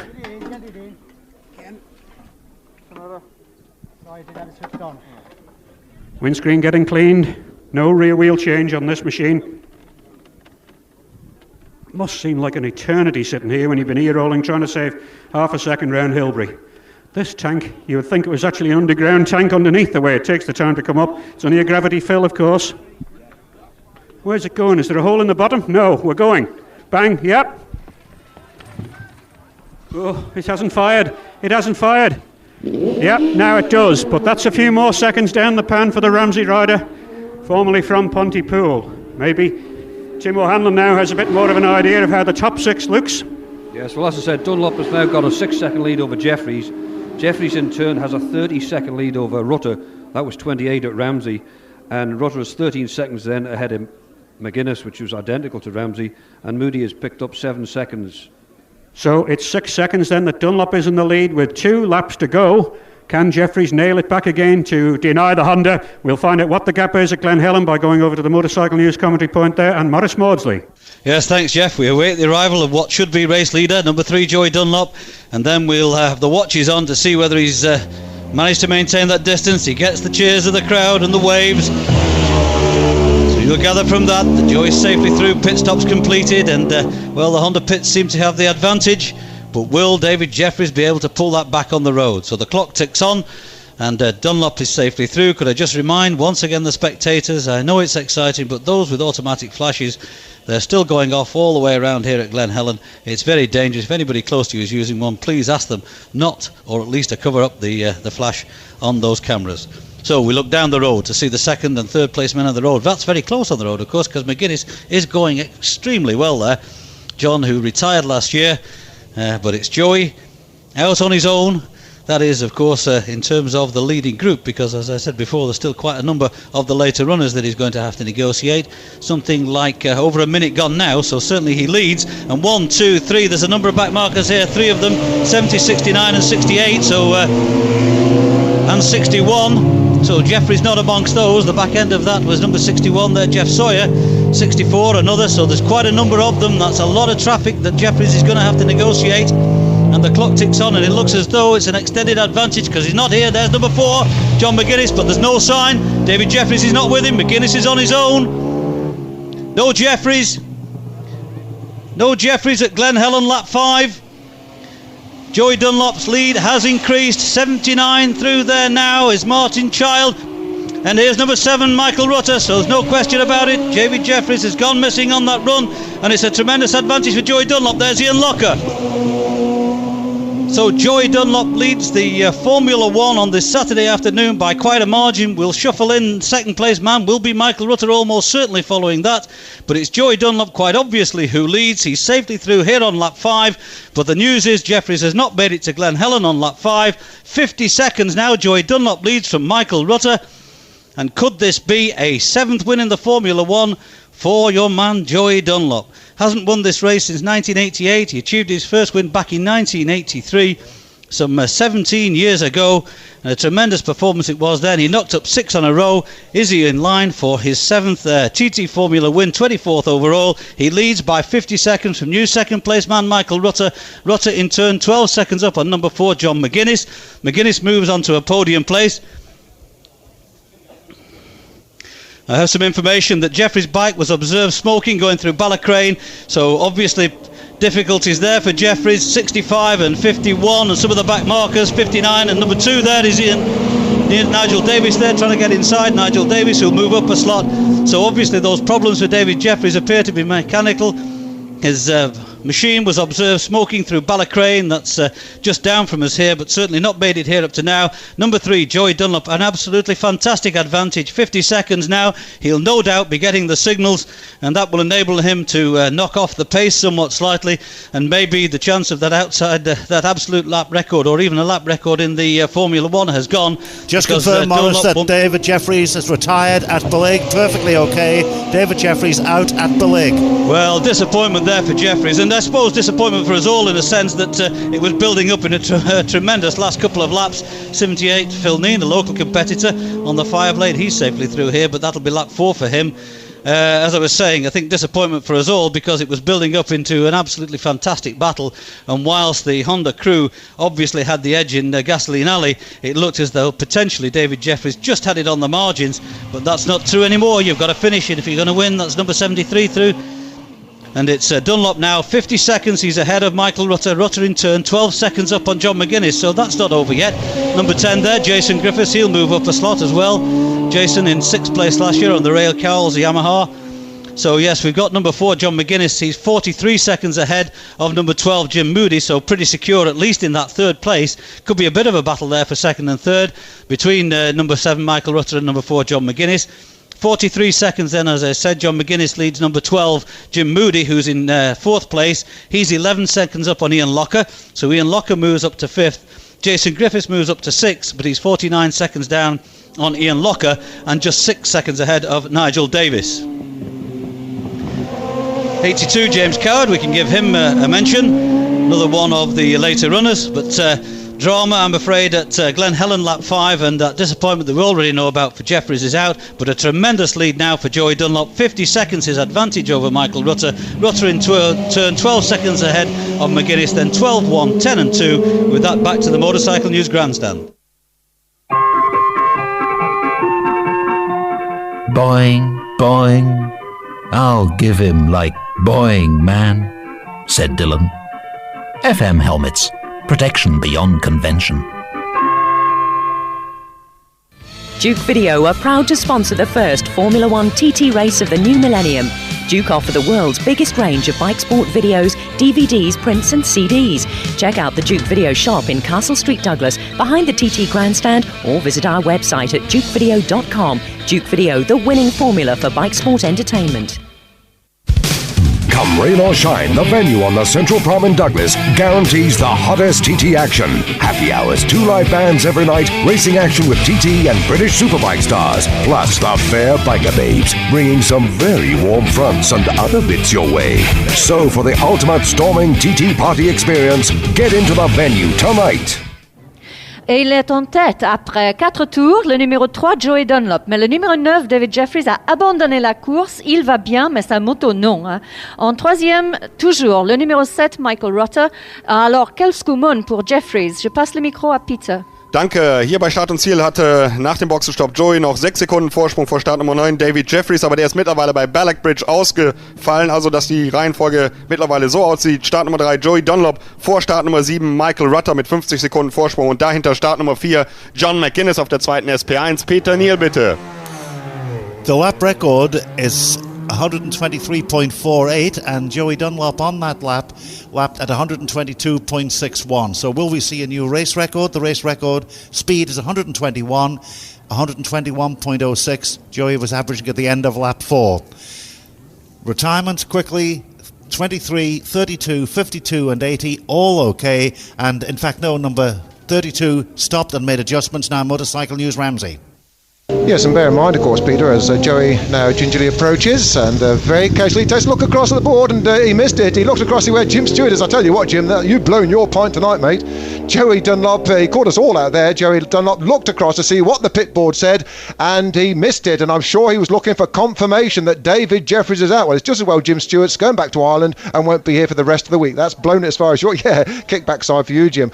But Joey, it was a ginger approach and he certainly wanted confirmation of his advantage. Now, anybody up on the mountain that if you've got a spare board up there, we can tell you that it was 50 seconds. 50 seconds was the advantage to Joey Dunlop over Michael Rutter, and he's obviously looking to see the confirmation that he is on his own. Joey Dunlop, 50 seconds it was. Well, we've got to wait, of course, before Michael Rutter arrives thus far. Michael Rutter, who spent that abortive, wasted season, really in many respects, out on the Grand Prix scene last year, running the Joe Miller NSRV 500 V Twin in the Grand Prix. Picked up, I think, just 1 point scoring. It was at Donington Park, 11th or 10th place at Donington Park. That was the net result of the efforts during 1999 as far as Michael Rutter was concerned. Joey, we heard from Peter, 122.61. Well, bear in mind, he's not yet had a flying lap. And I don't know whether you've got a watch started on this situation with Joey. I was always going to take the time. There's John McGuinness. There is John McGuinness. I was hoping that we might just be able to get a time on Joey Dunlop from Ramsey to Ramsey, which effectively will be his first flyer and only flyer when he comes through to see the end of this lap. There is Michael Rutter, and again it's a very ginger approach, laid back. Well, if a guy is laid back, that is the one that is king of the laid back riders, Michael Rutter. Oh, this is a quick approach from Ian Locker, keeps it on the island. Yep, nice approach. Well, Locker's looking to pick up some ground from somewhere. Here's a trio of them coming up towards us now, headed by number 70, and that's Robert Price. There's an RC30 in there, that's number 68, and that's Kevin Murphy, and that looks to be number 69, June Maida. June Maida, the Japanese rider it is, June Maida. Ah, very, very good, June, very good. Oh, there's another trio coming up toward us now on the inside, number 79 on the inside there. That's a Trevor Child, and an SP1, a standard SP1 around the outside. That was number 64, Jonas Svensson. Well, June Maida, he went to the Northwest 200 last year and managed to throw a borrowed 600 Honda away at Mathers Cross at about 140 miles an hour. He managed to fall off in practice here this week. Let's quickly look for the third place. That's the critical one. Well, Rutter is 17 seconds up on John McGuinness. He has pulled out a further 5 seconds on the 15-mile run from Glen Helen up toward us here at Ramsey. So the Dunlop advantage is 54 seconds ahead of Michael Rutter, who is 17 seconds ahead of John McGuinness. Well, I'm sure that he'll be getting that confirmation up on the mountain that he is now well on his own. There is number 2, Nigel Cap Davis. Cap Davis on the Steve Linsdell R7 chassis, R1 engined R71. Incidentally, Steve Linsdell, a lap earlier, we were almost wearing him here in the commentary box. He came up at a frightening rate of knots, and he was no way that he was going to stop for the hairpin, and thankfully he was able to make use of the hard standing lay-by here before rather apologetically waving and going on his way. Well, Cap Davis is his number one rider. Steve himself says, I don't get on too well with this one. I still go back to the Yamaha days when I ran the hub centre steered machine, and that really was like riding an armchair. A perfect ride here on the island. That's the background noise of the Fireblade of number 12 Jim Moody going through. We're going to shuffle Jim Moody in, of course, now in fourth position. He was 43 seconds back on McGuinness. That will be amended to, come on Patrick, 51. And there is number 51, machine number 51 going through there, and that is Tony Rechtberger, regular attender here. Says he comes from Australia. Well, if he does, he's moved. He actually comes from Austria, I think, what is known as typographical error. So Locker now 4 seconds down on Jim Mudley. So we've got Joey just pausing there for Jason, number 10, he'll shuffle in there, Jason Griffiths. We've got leading then, obviously enough, number 3, Joey Dunlop, 54 seconds up on Michael Rutten, number 7, who is 17 seconds up on McGuinness, 51 seconds back on him, Jim Moody, and 4 seconds back on him, Ian Locker, and then we shuffle in Jason Griffiths. Michael Rutter, whilst he's been away on the Grand Prix scene over this last 12 months, has become a father. He and his very charming, very pretty wife Sandrine, I'm sure Sandrine and the little Bab are across there at John Barton's house, across there at Crosby, watching the happenings of this. Well, there'll be a few quid coming your way. You'll be able to go and spend a few more pounds on the child's presents and clothing on this one, Sandrine, because Michael is still there in that second place. Cap Davis gets shuffled in behind Jason Griffiths, 4 seconds down on Jason Griffiths. Well, perhaps the hurry-up signals to Jason. Cap Davis might just moving up on Jason Griffiths. So that's it then, 1 lap to go. This will be coming through to start the first flying lap. So for the penultimate time here at Motorcycle News Ramsey Hairpin, we go ahead those 13 miles to the Motorcycle News Grandstand. Boing! It's time for bed, said Zebedee. Protection beyond convention. FM helmets. Duke Video are proud to sponsor the first Formula One TT race of the new millennium. Duke offer the world's biggest range of bike sport videos, DVDs, prints and CDs. Check out the Duke Video shop in Castle Street, Douglas, behind the TT Grandstand, or visit our website at dukevideo.com. Duke Video, the winning formula for bike sport entertainment. Well, a little bit more time now to mention those retirements. I can tell you that number 23, Johnny Barton, retired at Crosby. Quite handy, because that's where he lives. Number 32, Derek Lloyd, stopped at Ballacrane, made adjustments and proceeded. 52, Mark Robinson, retired here at the pits. And number 80, Trevor Stokes, retired at Bratton Bridge by the old oak tree. So they're the retirements up to date. And number 20 is retirement also, I'm told, and that is Chris Heath, retired here at the pits. The light is on for number 3, and we'll have a watch on this, although Joey, with a lead of some 54 seconds, does not really need to go for a lap record on the 6th and final circuit. He's indicated at Kronknemona safely as number 63 comes in for his pit stop, and that is Mirko Kalsek from Slovenia. He's in for his pit stop. As I said, 22 different countries represented in the Isle of Man TT races for the year 2000. Can hear a machine as this, Joey. It is indeed. Across the line now. And he looks as classy as ever. He first came to the island to ride in 1976. He'd never set foot on the Isle of Man before, and said he went out to practice and he followed a couple of riders to see which way the course went. And that's how the legend started. 1976. He still went home with a couple of replicas, and he's got a tremendous array now. The exhibition at Summerland certainly well worth a visit, with Joey Dunlop's magnificent array of trophies. 23 victories in the Isle of Man, numerous TT Formula One World Championships, 6 F1 races in a row here between 1983 and 1988. In fact, the only year he didn't race was in 1989, and that was when he had the spill at Brands Hatch at Easter, and it put him out of the races. But he was so keen, he even arrived on the Isle of Man on crutches to look for the doctor to see if he could ride. And that year, 1989, was when Steve Hislop took over the bike, and he went on to start his first of 11 victories. That's a little bit of history from Honda, and it's now already 1 minute and 10 seconds since Joey crossed the line. Number 4, John McGuinness, has been indicated at Cronknamona for some little while, so the machine I hear should be him. No, it's another of the higher numbers. We don't call them back, but there's John McGuinness. McGuinness goes through at 161.8 miles an hour, so Joey's speed through the fastest at 171.1, and there now is Michael Rutter, and 1 minute and 35 seconds on my unofficial timing. We'll confirm that shortly.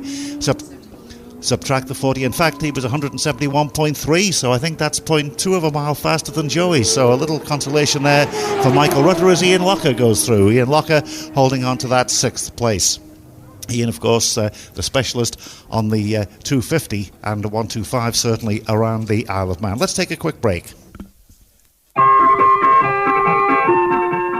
I'm working myself up into an absolute frenzy, said Ermintrude. FM helmets. Protection beyond convention. Duke Video are proud to sponsor the first Formula One TT race of the new millennium. Duke offer the world's biggest range of bike sport videos, DVDs, prints and CDs.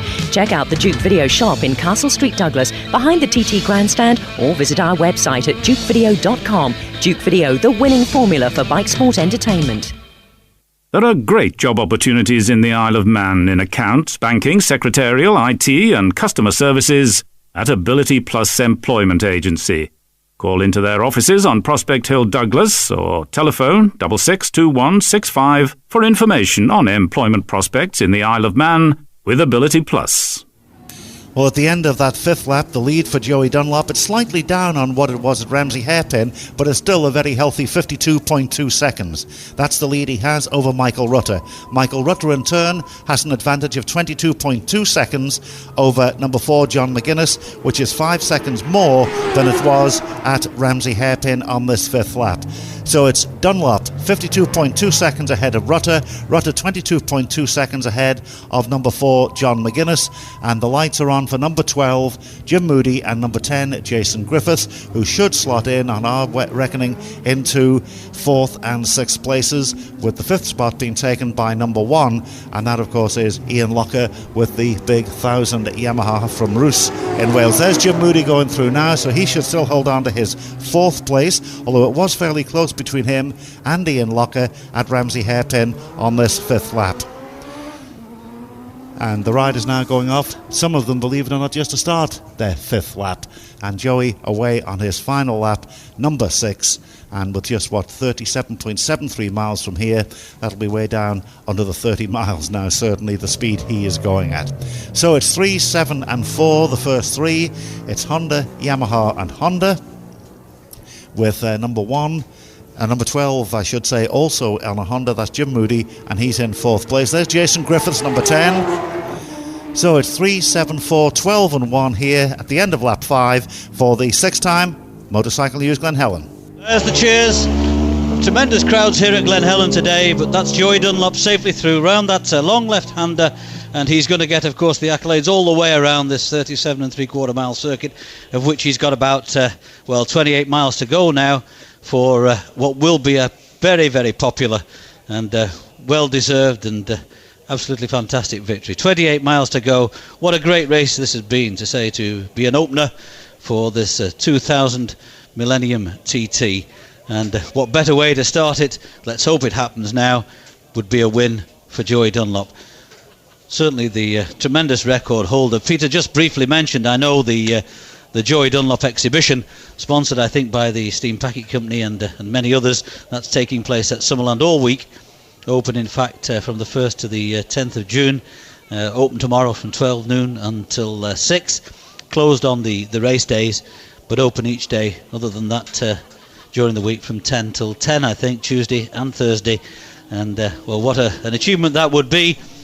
An opportunity to see the 23 times and potentially 24 times winner.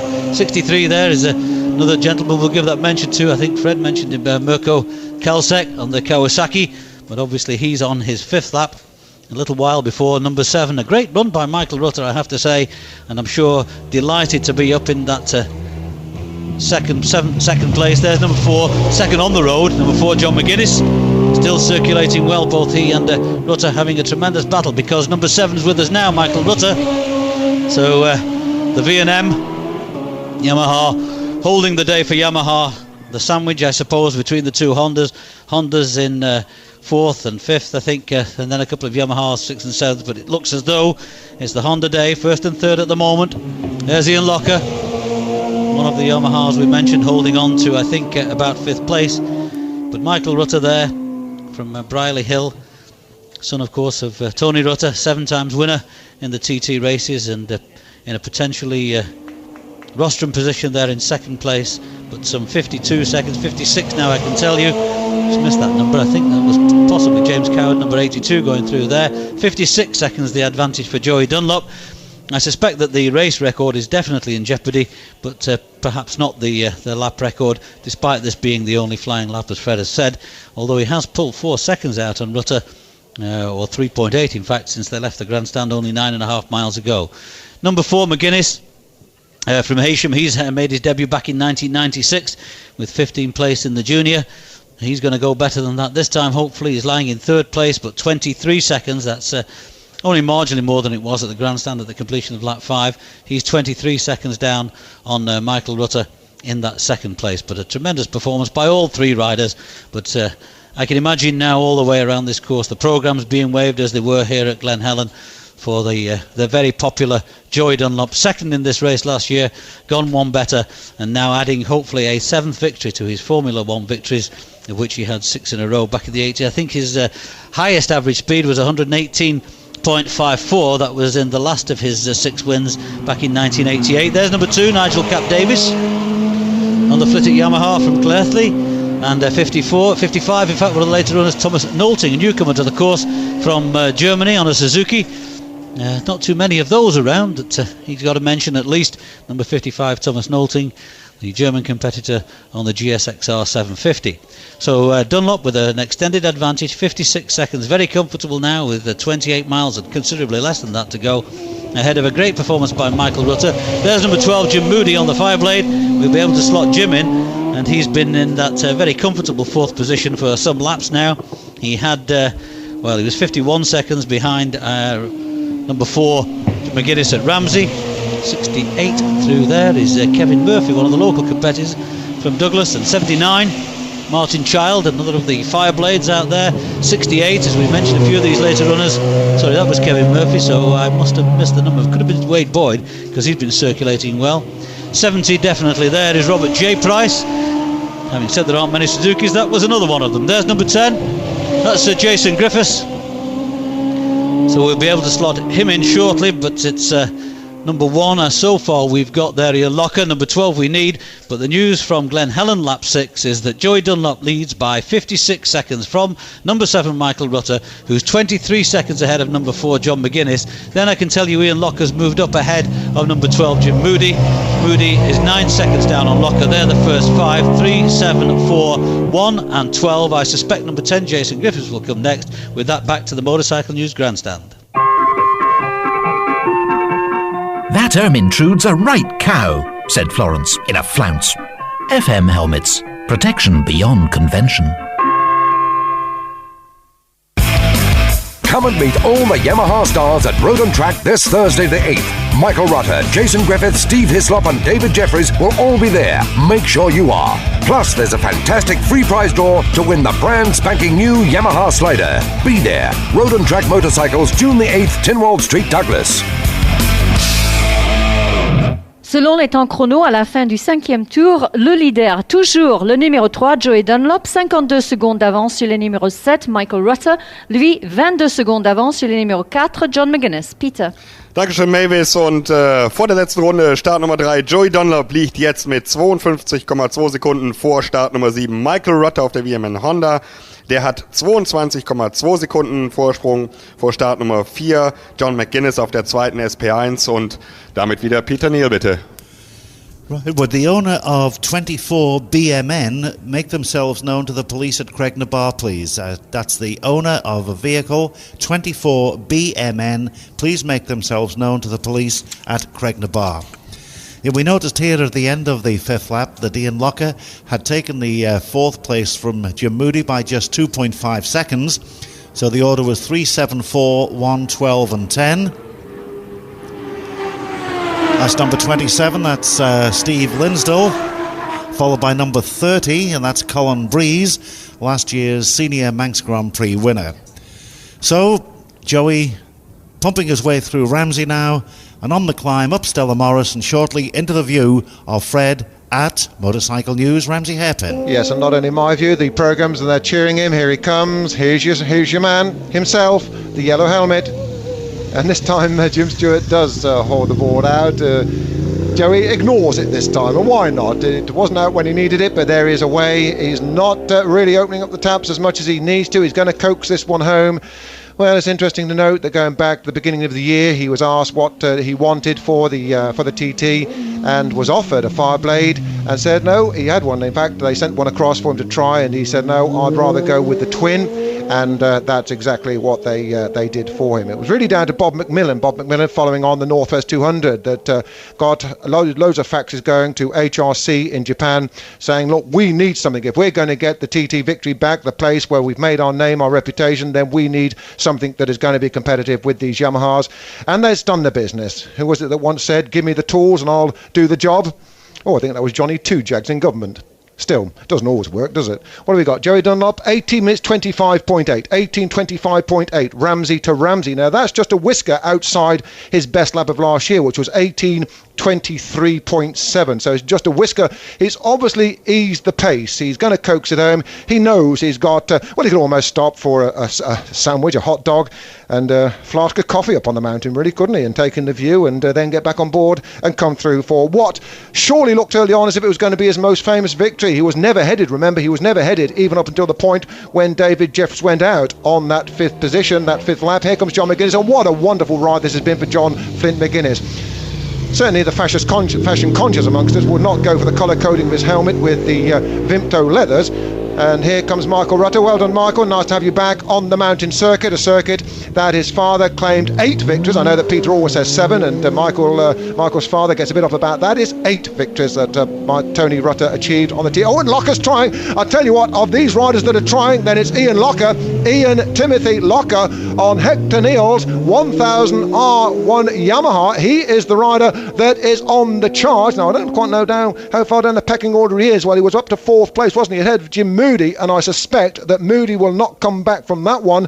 Moody was 2 seconds down at the start for this last lap, and that had increased to about 9 seconds, I think, at Glen Helen, indicating possibly a combination of two things, that Locker had got the hurry up signal and perhaps that Moody might just have well been losing a little bit of the pace. But certainly Locker visually is by far and away the quickest of the riders out there on the circuit. His day will come, of course, later on in the week when 4 times a TT winner, he'll be out with the 125s, he'll be out with the 250s, and he'll be out with the 600 as well. And of course, he joins David Jeffries in the team and Michael Rutter. And in fact, he will be riding Michael Rutter's Northwest winning 600 V&M R6 Yamaha in the junior event.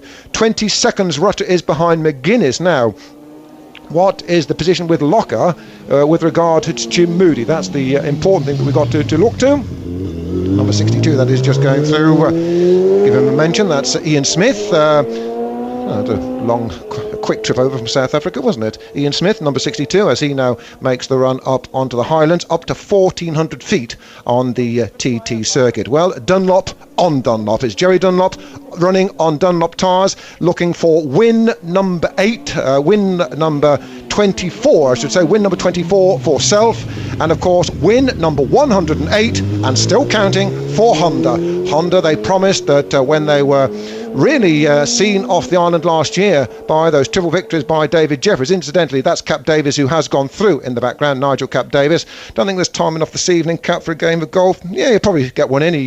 BT and Duffers on the golf course one evening earlier on this week. We're going to shuffle in Locker. Now, what is the difference between him and McGuinness? Not really in with a fighting chance on McGuinness. 43 seconds. No, 43 seconds back. Positions are secure on the top 4. There's no two ways about that. And it really is a question of keeping fingers crossed and everything else. Here's Jim Moody. Jim, who has got a very busy week ahead of him running for Honda Britain. He's running in a number of the other classes. And of course, for David Jeffries, he'll be looking forward to next Friday when in the senior he'll be able to come back once again on William Joseph Dunlop. So Joey Dunlop, win number 24, and what a victory this is. 48 years young, the Philisan kid is going to make it, win number 24 and Honda's 108th victory, as number 10 Jason Griffiths now makes his final run over the 13-mile mountain climb and drop down in toward Ramsey. We can't put anybody else in there because Moody is 26 seconds down on Ian Locker, and Jason Griffiths confirms his 6th position. So Dunlop, Rutter, McGuinness, Locker, Moody, Griffiths, positions are set. That's the news here. Fred Clark, news at 10, Ramsey Hairpin, heading across then to the Motorcycle News grandstand. Boing, boing. I'll give him like boing, man, said Dylan. FM helmets. Protection beyond convention. Duke Video are proud to sponsor the first Formula One TT race of the new millennium. Duke offer the world's biggest range of bike sport videos, DVDs, prints and CDs. Check out the Duke Video shop in Castle Street, Douglas, behind the TT grandstand, or visit our website at dukevideo.com. Duke Video, the winning formula for bike sport entertainment. What's that? It's a joke. No, it's not. But it has to be. This, my mate, is protection beyond convention. Bye! Magic Roundabout, one of the theme helmets, only from FM Helmets. All right, folks, sitting here on the grandstand, we've got about 50 seconds to wait only to greet Joey Dunlop as winner of the 2000 TT Formula One.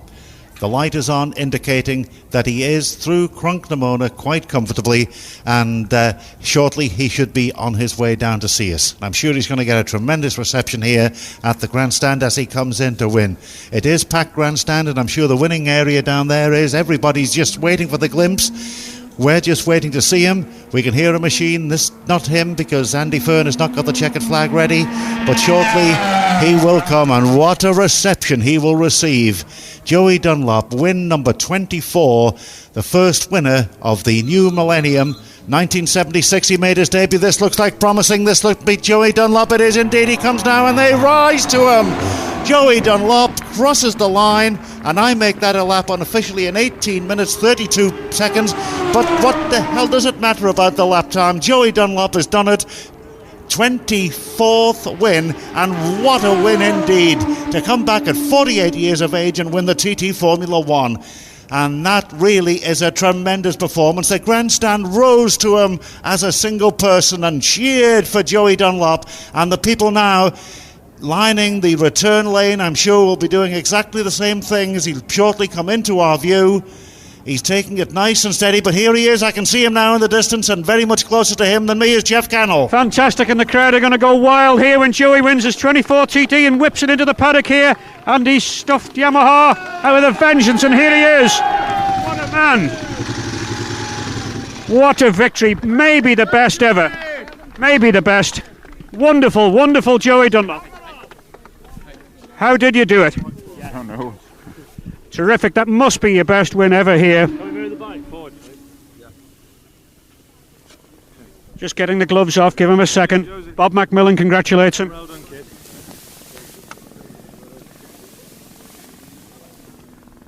Joey, that is absolutely magic. I don't know yet. Well, you can say a bit more than that, because you had a tremendous challenge on. Aye. David Jeffries ran you hard. I did indeed, because it's heavy work, like 6 laps, and I paced myself the best I could, but that was good. I enjoyed it, really. But you led from the start, so you must have been watching the patches to start with, were you? I got a couple of real bad ones the first lap. On the patches, that scared me a bit, but it right out. The second lap was all right. And did you cure that weave in the front end, or just put up with it? Saying nothing. Doesn't matter, you're back home for a 24th victory. Do you think that's one of your best of the TT successes? I reckon enough. I really enjoyed it. You know, it was a good tight race the whole way. It's only a development bike, really. It's fantastic to beat the Yamahas with all their pedigree. That was brought here to do a job, and that's all over. You had the faith in it. I had indeed, OK, that's Joey then. Let me try and get out to let the others in. You can't get out. It's jammed to the doors here. you can stand here for the Manx Grand Prix newcomers races with two people, you and the rider. But he's now John McGuinness with the other Honda. A terrific ride, really. And he's Michael Rutter's second. And that is a great ride by John McGuinness, who wasn't really expected to get in the top three, I don't think. John, well done. Oh, brilliant. Yeah, I just got my head down from the start, tried to work at it. I see Nigel Davies catching Nigel up a bit, and thought I can't be too far away. I got my first board, I think it was a 4, so I just kept my head down, tried all the way, and everything worked out a dream, really. It was perfect. Just kept going at my own pace and never had any problems. You weren't really expecting top three, I don't think. No, I was expecting a top 6, but top 3 is a bonus. I don't think you need to win practice, do you? You know what I mean? But we just worked slowly through the week to get this SP1 right, and Honda provided me with it and come up with the goods. Okay, so first and third for Honda's then, a good result for you. And of course you've got about 3 or 4 other rides as well. Michael Rutter is here, and there's a problem at the rear end, I think, but home safely in second position. He's been trying all right.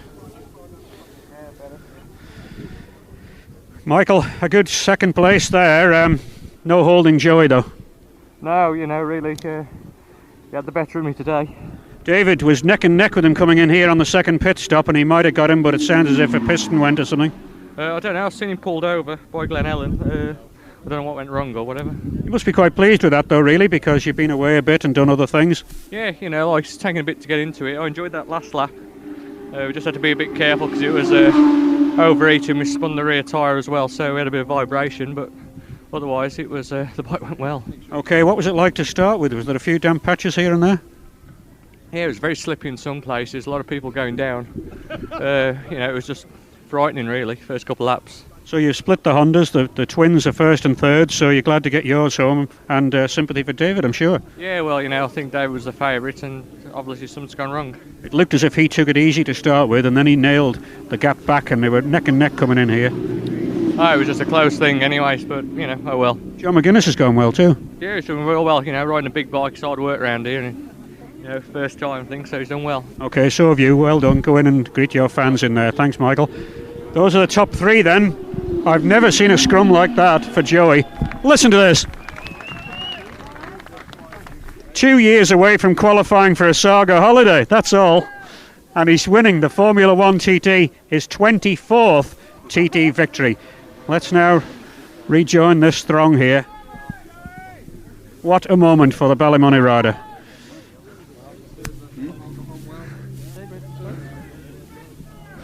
That's hard to know, Oh, it's hard going, that's about all you'll get out of him. How does he do it at 48 when riders of 28 can't go anything like it? I don't know whether that was his fastest ever lap. Peter, perhaps you'll know that from the stats, but it must be getting close to it, and on a bike that he's not ridden very much, really. No, very, very close indeed. And, he missed the absolute race record by 0.3 of a second only. Yeah, well, I don't think that counts for too much, but... I don't think it worried Joey one iota. That's, of course, with 2 pit stops, whereas the race record might be on a race with 1. No, it was a 6-lapper when Steve Hislop did it. Okay. But David Jeffries was a quicker average speed last year, but that was just a 4-lap race. Okay, well, we're heading up to the top paddock now, where the rest of the riders go to get the 4th, 5th and 6th, if possible. Right, well, let's take a look down the leaderboard as we have it on our computer here then for the moment. The winner, number 3, Joey Dunlop, a final lap of 18 minutes 32.2, 122.12, a time for the race of 1 hour 52 minutes 15.3, 120.99. Second, number 7, Michael Rutter, a lap in 18 minutes 39.6, 121.31. A race time of 1 hour 53 minutes 14.9, an average speed of 119.93. In third place, number 4, John McGuinness, 18 minutes 40.5, 121.22, 1 hour 53 minutes 38 seconds, an average speed of 119.53. And I think we now need to just slot in number 1. Yes, indeed, number 1 is there. That's Ian Locker in 4th place. A final lap of 18 minutes 31.4. In actual fact, the fastest lap of the 6th lap, 122.21. A race time of 1 hour 54 minutes, 22.8 seconds, an average speed of 118.75. In 5th place, number 12, that's Jim Moody, 19 minutes 14.7, maybe had a problem on that final lap because it was well down on the others, 117.63. Race time, 1 hour 55 minutes 8.6, 117.96. And completing the top 6, number 10, Jason Griffiths, 18 minutes 45.2, 120.71, 155.44.1, 117.36. That's the top 6 now, Jeff. Yes, he's Jason now, 6th place, and a good result for you there, really. It's got to battle the big bikes. Yeah, it was a tough race, Jeff. Conditions weren't perfect, obviously, but it was the same for everybody out there, and just had to sort out where the damp patches were earlier on and take it from there. Okay, but you stuck with it, and it was a hard-fought race. The pace was quite hard, considering there were those damp patches. Did you wait up the first lap? Yeah, I didn't start very well. I had a poor first lap, I think, and just tried to keep on going and hope that I'd pick up the finish, you know. Well, you've done that at 117. That's the average with 2 stops, pretty good. Yeah, you know, happy enough in the end. The bike ran well and, you know, kept on plodding away and got a 6. What about Joey then? Yeah, just heard he won. Good result, obviously, yeah. Joey, and then Michael Rutter 2nd, and John McGuinness. Yeah, good ride for John as well then, yeah. Okay, but you turn your attention now to the smaller bikes. Yeah, got the 250 out on Monday, so hopefully we'll get a dry day and a good race. I think the weather forecast is good. Good, yeah. Okay, well done. You look tired though, it's hard going, isn't it? Oh, it was tough out there, Jeff, yeah. Okay, right. And Ian Locker in 4th position. Good run for him. And Cap Davies just congratulating him. Ian, good run there to 4th. Yeah, brilliant, yeah. Just, like I say, we're still getting used to the bike, you know, and had a couple of slides the first lap, and I think perhaps going first, it perhaps was against me a little bit, because obviously I had to find out where the wet patches were first before everybody else. And I had a couple of slides at real fast places, just after Ballacrane and a couple of other places, and it just knocked my confidence a little bit, and perhaps I slowed up a little bit too much. But no, happy with 4th, you know. It's only the 2nd time out for this bike, and Temple Auto Salvage team put a brilliant bike together, and you know, in a very short space of time. So yeah, we're happy. Okay, now what about Joey? Did he pass you on the road or in the pits or what? I forget now. No, he passed me on the road. Forget where it was, but yeah, his bike was going well. He's won it by a street. Has he? How much? David Jeffries went out. He won by about 50 seconds. Oh right, good on him. But you enjoyed it though? Yeah, very much. Yeah. Just trying to get my confidence there the last lap and over the mountain, and I was really enjoying myself. And I was catching Michael Rutter over the mountain quite easily, and then he could pull away on the bottom part of the circuit, and then back over the mountain again. I could see him again. I started to catch him again, you know, and then run out of laps. Run out of laps. How many do you want then? 10. Hector, happy with that? Absolutely delighted. I can't believe it. Back again after all this time and coming into 4th place, and it's a second ride on the bike there. I was hoping maybe for the first dozen I'd have been delighted, but to get 4th. Okay, Brian Reid, good ride by Ian. Yeah, we're really impressed. He's done really well on the bike. That was just new at the Northwest, and you know, up against all the works teams, you know, it's been a good result for him. Brilliant. What about Joey though? That's unbelievable. That's crazy. 50 seconds he won by. He outfoxed everybody, didn't he? Okay, he certainly did. We said before the race though that he might have been doing that, and it's remarkably quiet up here, but Sean Harris, Brian Gardner and a couple of others. Sean looks in. Cap Davies here also. What sort of a run did you have, Nigel? Pardon? What sort of a run did you have there? It was all right, you know. It was a little bit bumpy. We did the forks last Wednesday, and we haven't practiced since because of the weather, so I'm a little bit disappointed, as I say, that we didn't have that bit of practice to set the front end up. Were they too hard or what? No, too soft. All right. I was bouncing about a bit, so it pounded. I had a bit of a pounding, so. But I'm happy with it. I followed Joey. Joey came past me, and the man doesn't. He's just amazing. I'm telling you. He came to the dump, and he was just left me. I thought, see you, see you, Joey. I'll see you again. A lot of it's in the head, the damp patches, though. If you believe you can stay on, but if you start to think you're going to slide, you usually do. Yes, if it's raining, I'll be there, as you know from the past. But damp, I'm not too good in a damp. It's just my confidence isn't there in the damp. It's either got to be wet or dry. But you went okay, a good ride, really. Yes, I enjoyed it. So I'm looking forward to the rest of the week now. I've had a good bit of practice today, so that's helped me a lot. And I'm looking forward to the rest of the week. Okay, so Joey it was from Michael Rutter and John McGuinness. Yes, that was excellent. And the three of the people have passed me. Not many. Sean Harris, got a tale to tell, I'm sure. Not so easy. Oh no, I've just got the bike set up way wrong. I mean, we've made massive improvements, but it's just not right. So hey, you can only live and learn. That's lack of practice, was it, on Thursday? A little bit of that and a bit of misfortune, but that's just the way it goes. Everybody's been in the same boat. They got on and did their job, and good on them. Yeah. What about Joey winning it then? Joey won it, did he? Yeah, by 50 seconds. Awesome, good man. Okay, Jimmy Courtney with the Ducati gets it home again. Not quite fourth this time, but a fair run. How'd you go? Yeah, it went okay. Just it was more or less the practice. We didn't get. I was happy enough there to get the finish. Handling all right? Yeah, handling pretty good. Yeah. What about Joey winning by 50 seconds then? What's that? What about Joey winning by 50 seconds? Just got the news there. Yes, indeed. What can you do with him? Oh no, yeah, I'll have to retire him. Oh, out to grass. And Brian Gardner. How'd you go there? How you doing, Jeff? Yeah, how'd it go? It went very smooth, Jeff. Just the first lap, just on the new tyres, they felt a wee bit unstable, and I thought maybe there's something wrong with the setup. But then the second lap, she was straight as an arrow down Bray Hill. Maybe the damp patch is affecting it? I just felt a slide once just before Appledene on the first lap, but just must have had a wee puddle. Was there good visibility on the top? A couple of sections where you could just see the mist coming in, but it didn't affect the speed at all. No, but it's a bit disconcerting the first lap, finding out where they are. Exactly, you're just waiting for it to get worse. It's a particular feeling when you see one and you know you've got to go through it. Exactly, are you going to come out the other side? That's right, yeah, I know exactly the feeling, at a much lower speed. And Ewell Duncan, Steve Day are here. Lost his exhaust. And in fact there's no exhaust left on Steve's machine here. That's about 3 bikes that have had that misfortune actually. The whole end pipe is gone. Where? I don't know. Flying over the hedge somewhere, I suppose. How far back was that? Well, they black flagged me at Bungalow, but I was going so fast. Saw it at the last minute.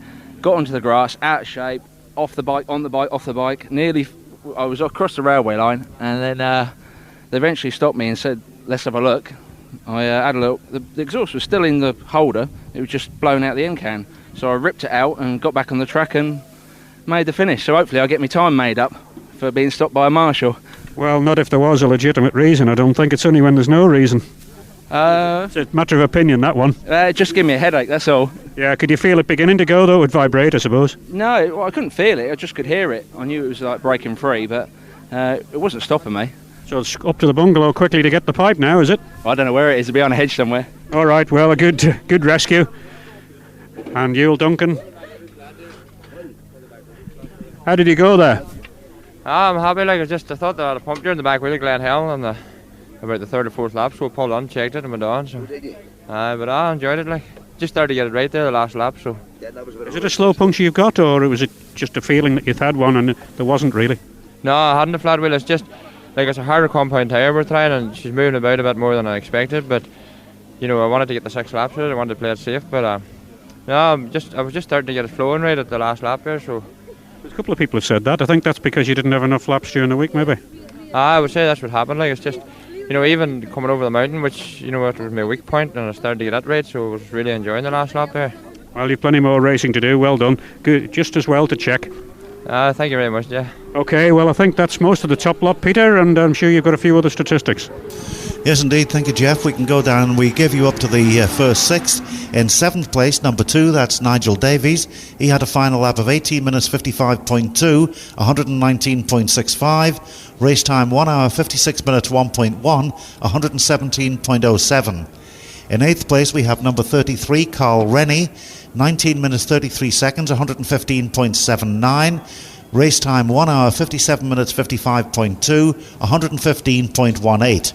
The 9th finisher we have number 19, Brian Gardner, 19 minutes 12.9, 117.81. Race time 1 hour 58 minutes 4.8, 115.03. In 10th place, number 28, Jim Hudson, 19 minutes 33.3, 115.76. A race time 1 hour 58 minutes 45 seconds, 114.38. And John McGuinness, Jim Moody and Jim Hudson have won the club team. That's the Darley Moor Motorcycle Road Racing Club. They've won the team prize. Continuing with the leaderboard now to we have in 11th place, number 14, Sean Harris, 19 minutes 35.9, 115.51, 1 hour 59 minutes 5 seconds, 114.06. But I think that Richard Britton might just have squeezed in there somewhere, so we'll take another check on the computer and still looking for his time. The Manufacturers Award, incidentally, has been won by Honda. Joey Dunlop, John McGuinness and Jim Moody were the 3 team members. And looking to see if there's any sign now for the garlanding ceremony. The stage is set and ready. John Hepburn, number 26, we have provisionally in 12th place. I'm just looking for number 34, Richard Britton. In fact, he is stuck somewhere. He was up in the top 10, certainly, number 34. But his scoreboard indicates that he's stuck somewhere between Ramsey and the bungalow on the final lap. And that's number 40, yes, I think he's missed out. So number 14, Sean Harris, we can say. And number 26, John Hepburn, I think we had, didn't we, in 12th place. 19 minutes 33.3, 115.76, a race time 1 hour 59 minutes 20.7, 113.01. Provisionally in 13th, we have number 30, Colin Breeze, winner of last year's Senior Manx Grand Prix and the absolute course record holder for the Manx Grand Prix. In his first TT, he had a final lap of 19 minutes 42.1, 114.90, a race time of 2 hours, no minutes 6.1, 113.09. Then up into 14th place. At the moment we have number 11, that's James Courtney, 19 minutes 29.7, 116.12. Race time 2 hours and 14.7 seconds, 112.95. And completing a provisional top 15, number 24, Steve Day, 20 minutes 14 seconds, 111.88.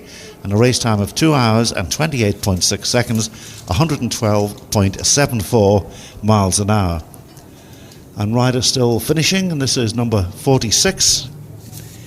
He's finished. Coming up now the return lane, number 46, and that is Adam Donovan. He was 36 last year, so he'll be looking for an improvement on that. I notice down below now a little bit of activity ready for the garlanding ceremony for the Duke TT Formula 1 race. All we're missing are the riders, but there's your man, Joey Dunlop. And he looks just as calm and casual as if he'd been out for a practice lap, never mind having won his 24th race.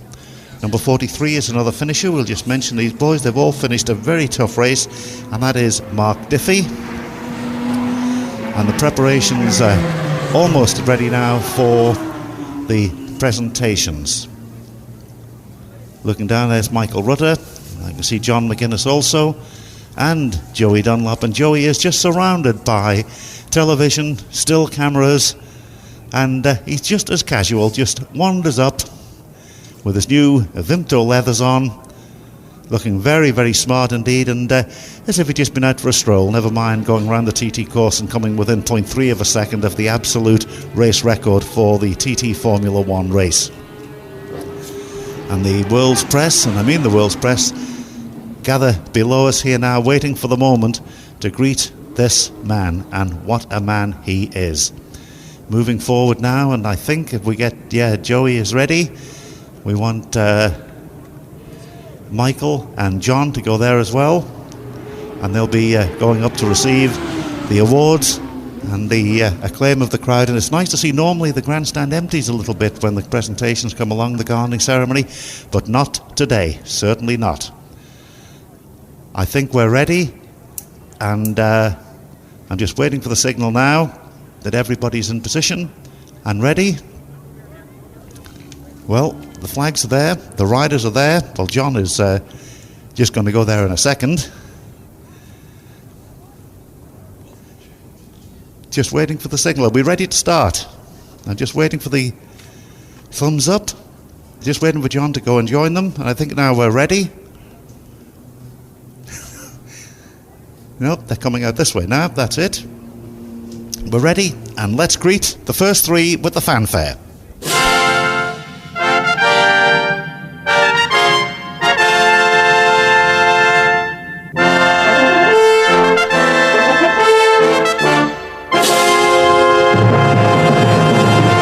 Ladies and gentlemen, Joey Dunlop. In second place, Michael Rutter. And the third finisher, John McGuinness.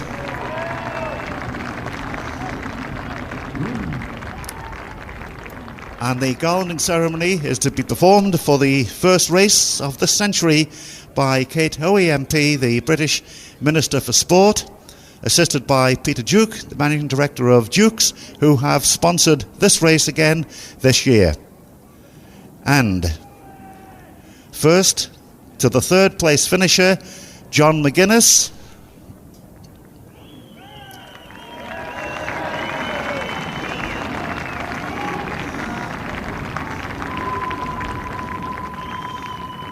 And now the blue garland for Michael Rutter.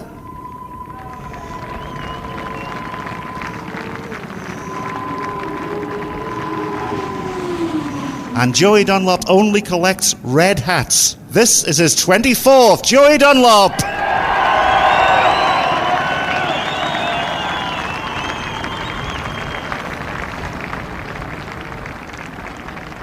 And now, ladies and gentlemen, the national anthem.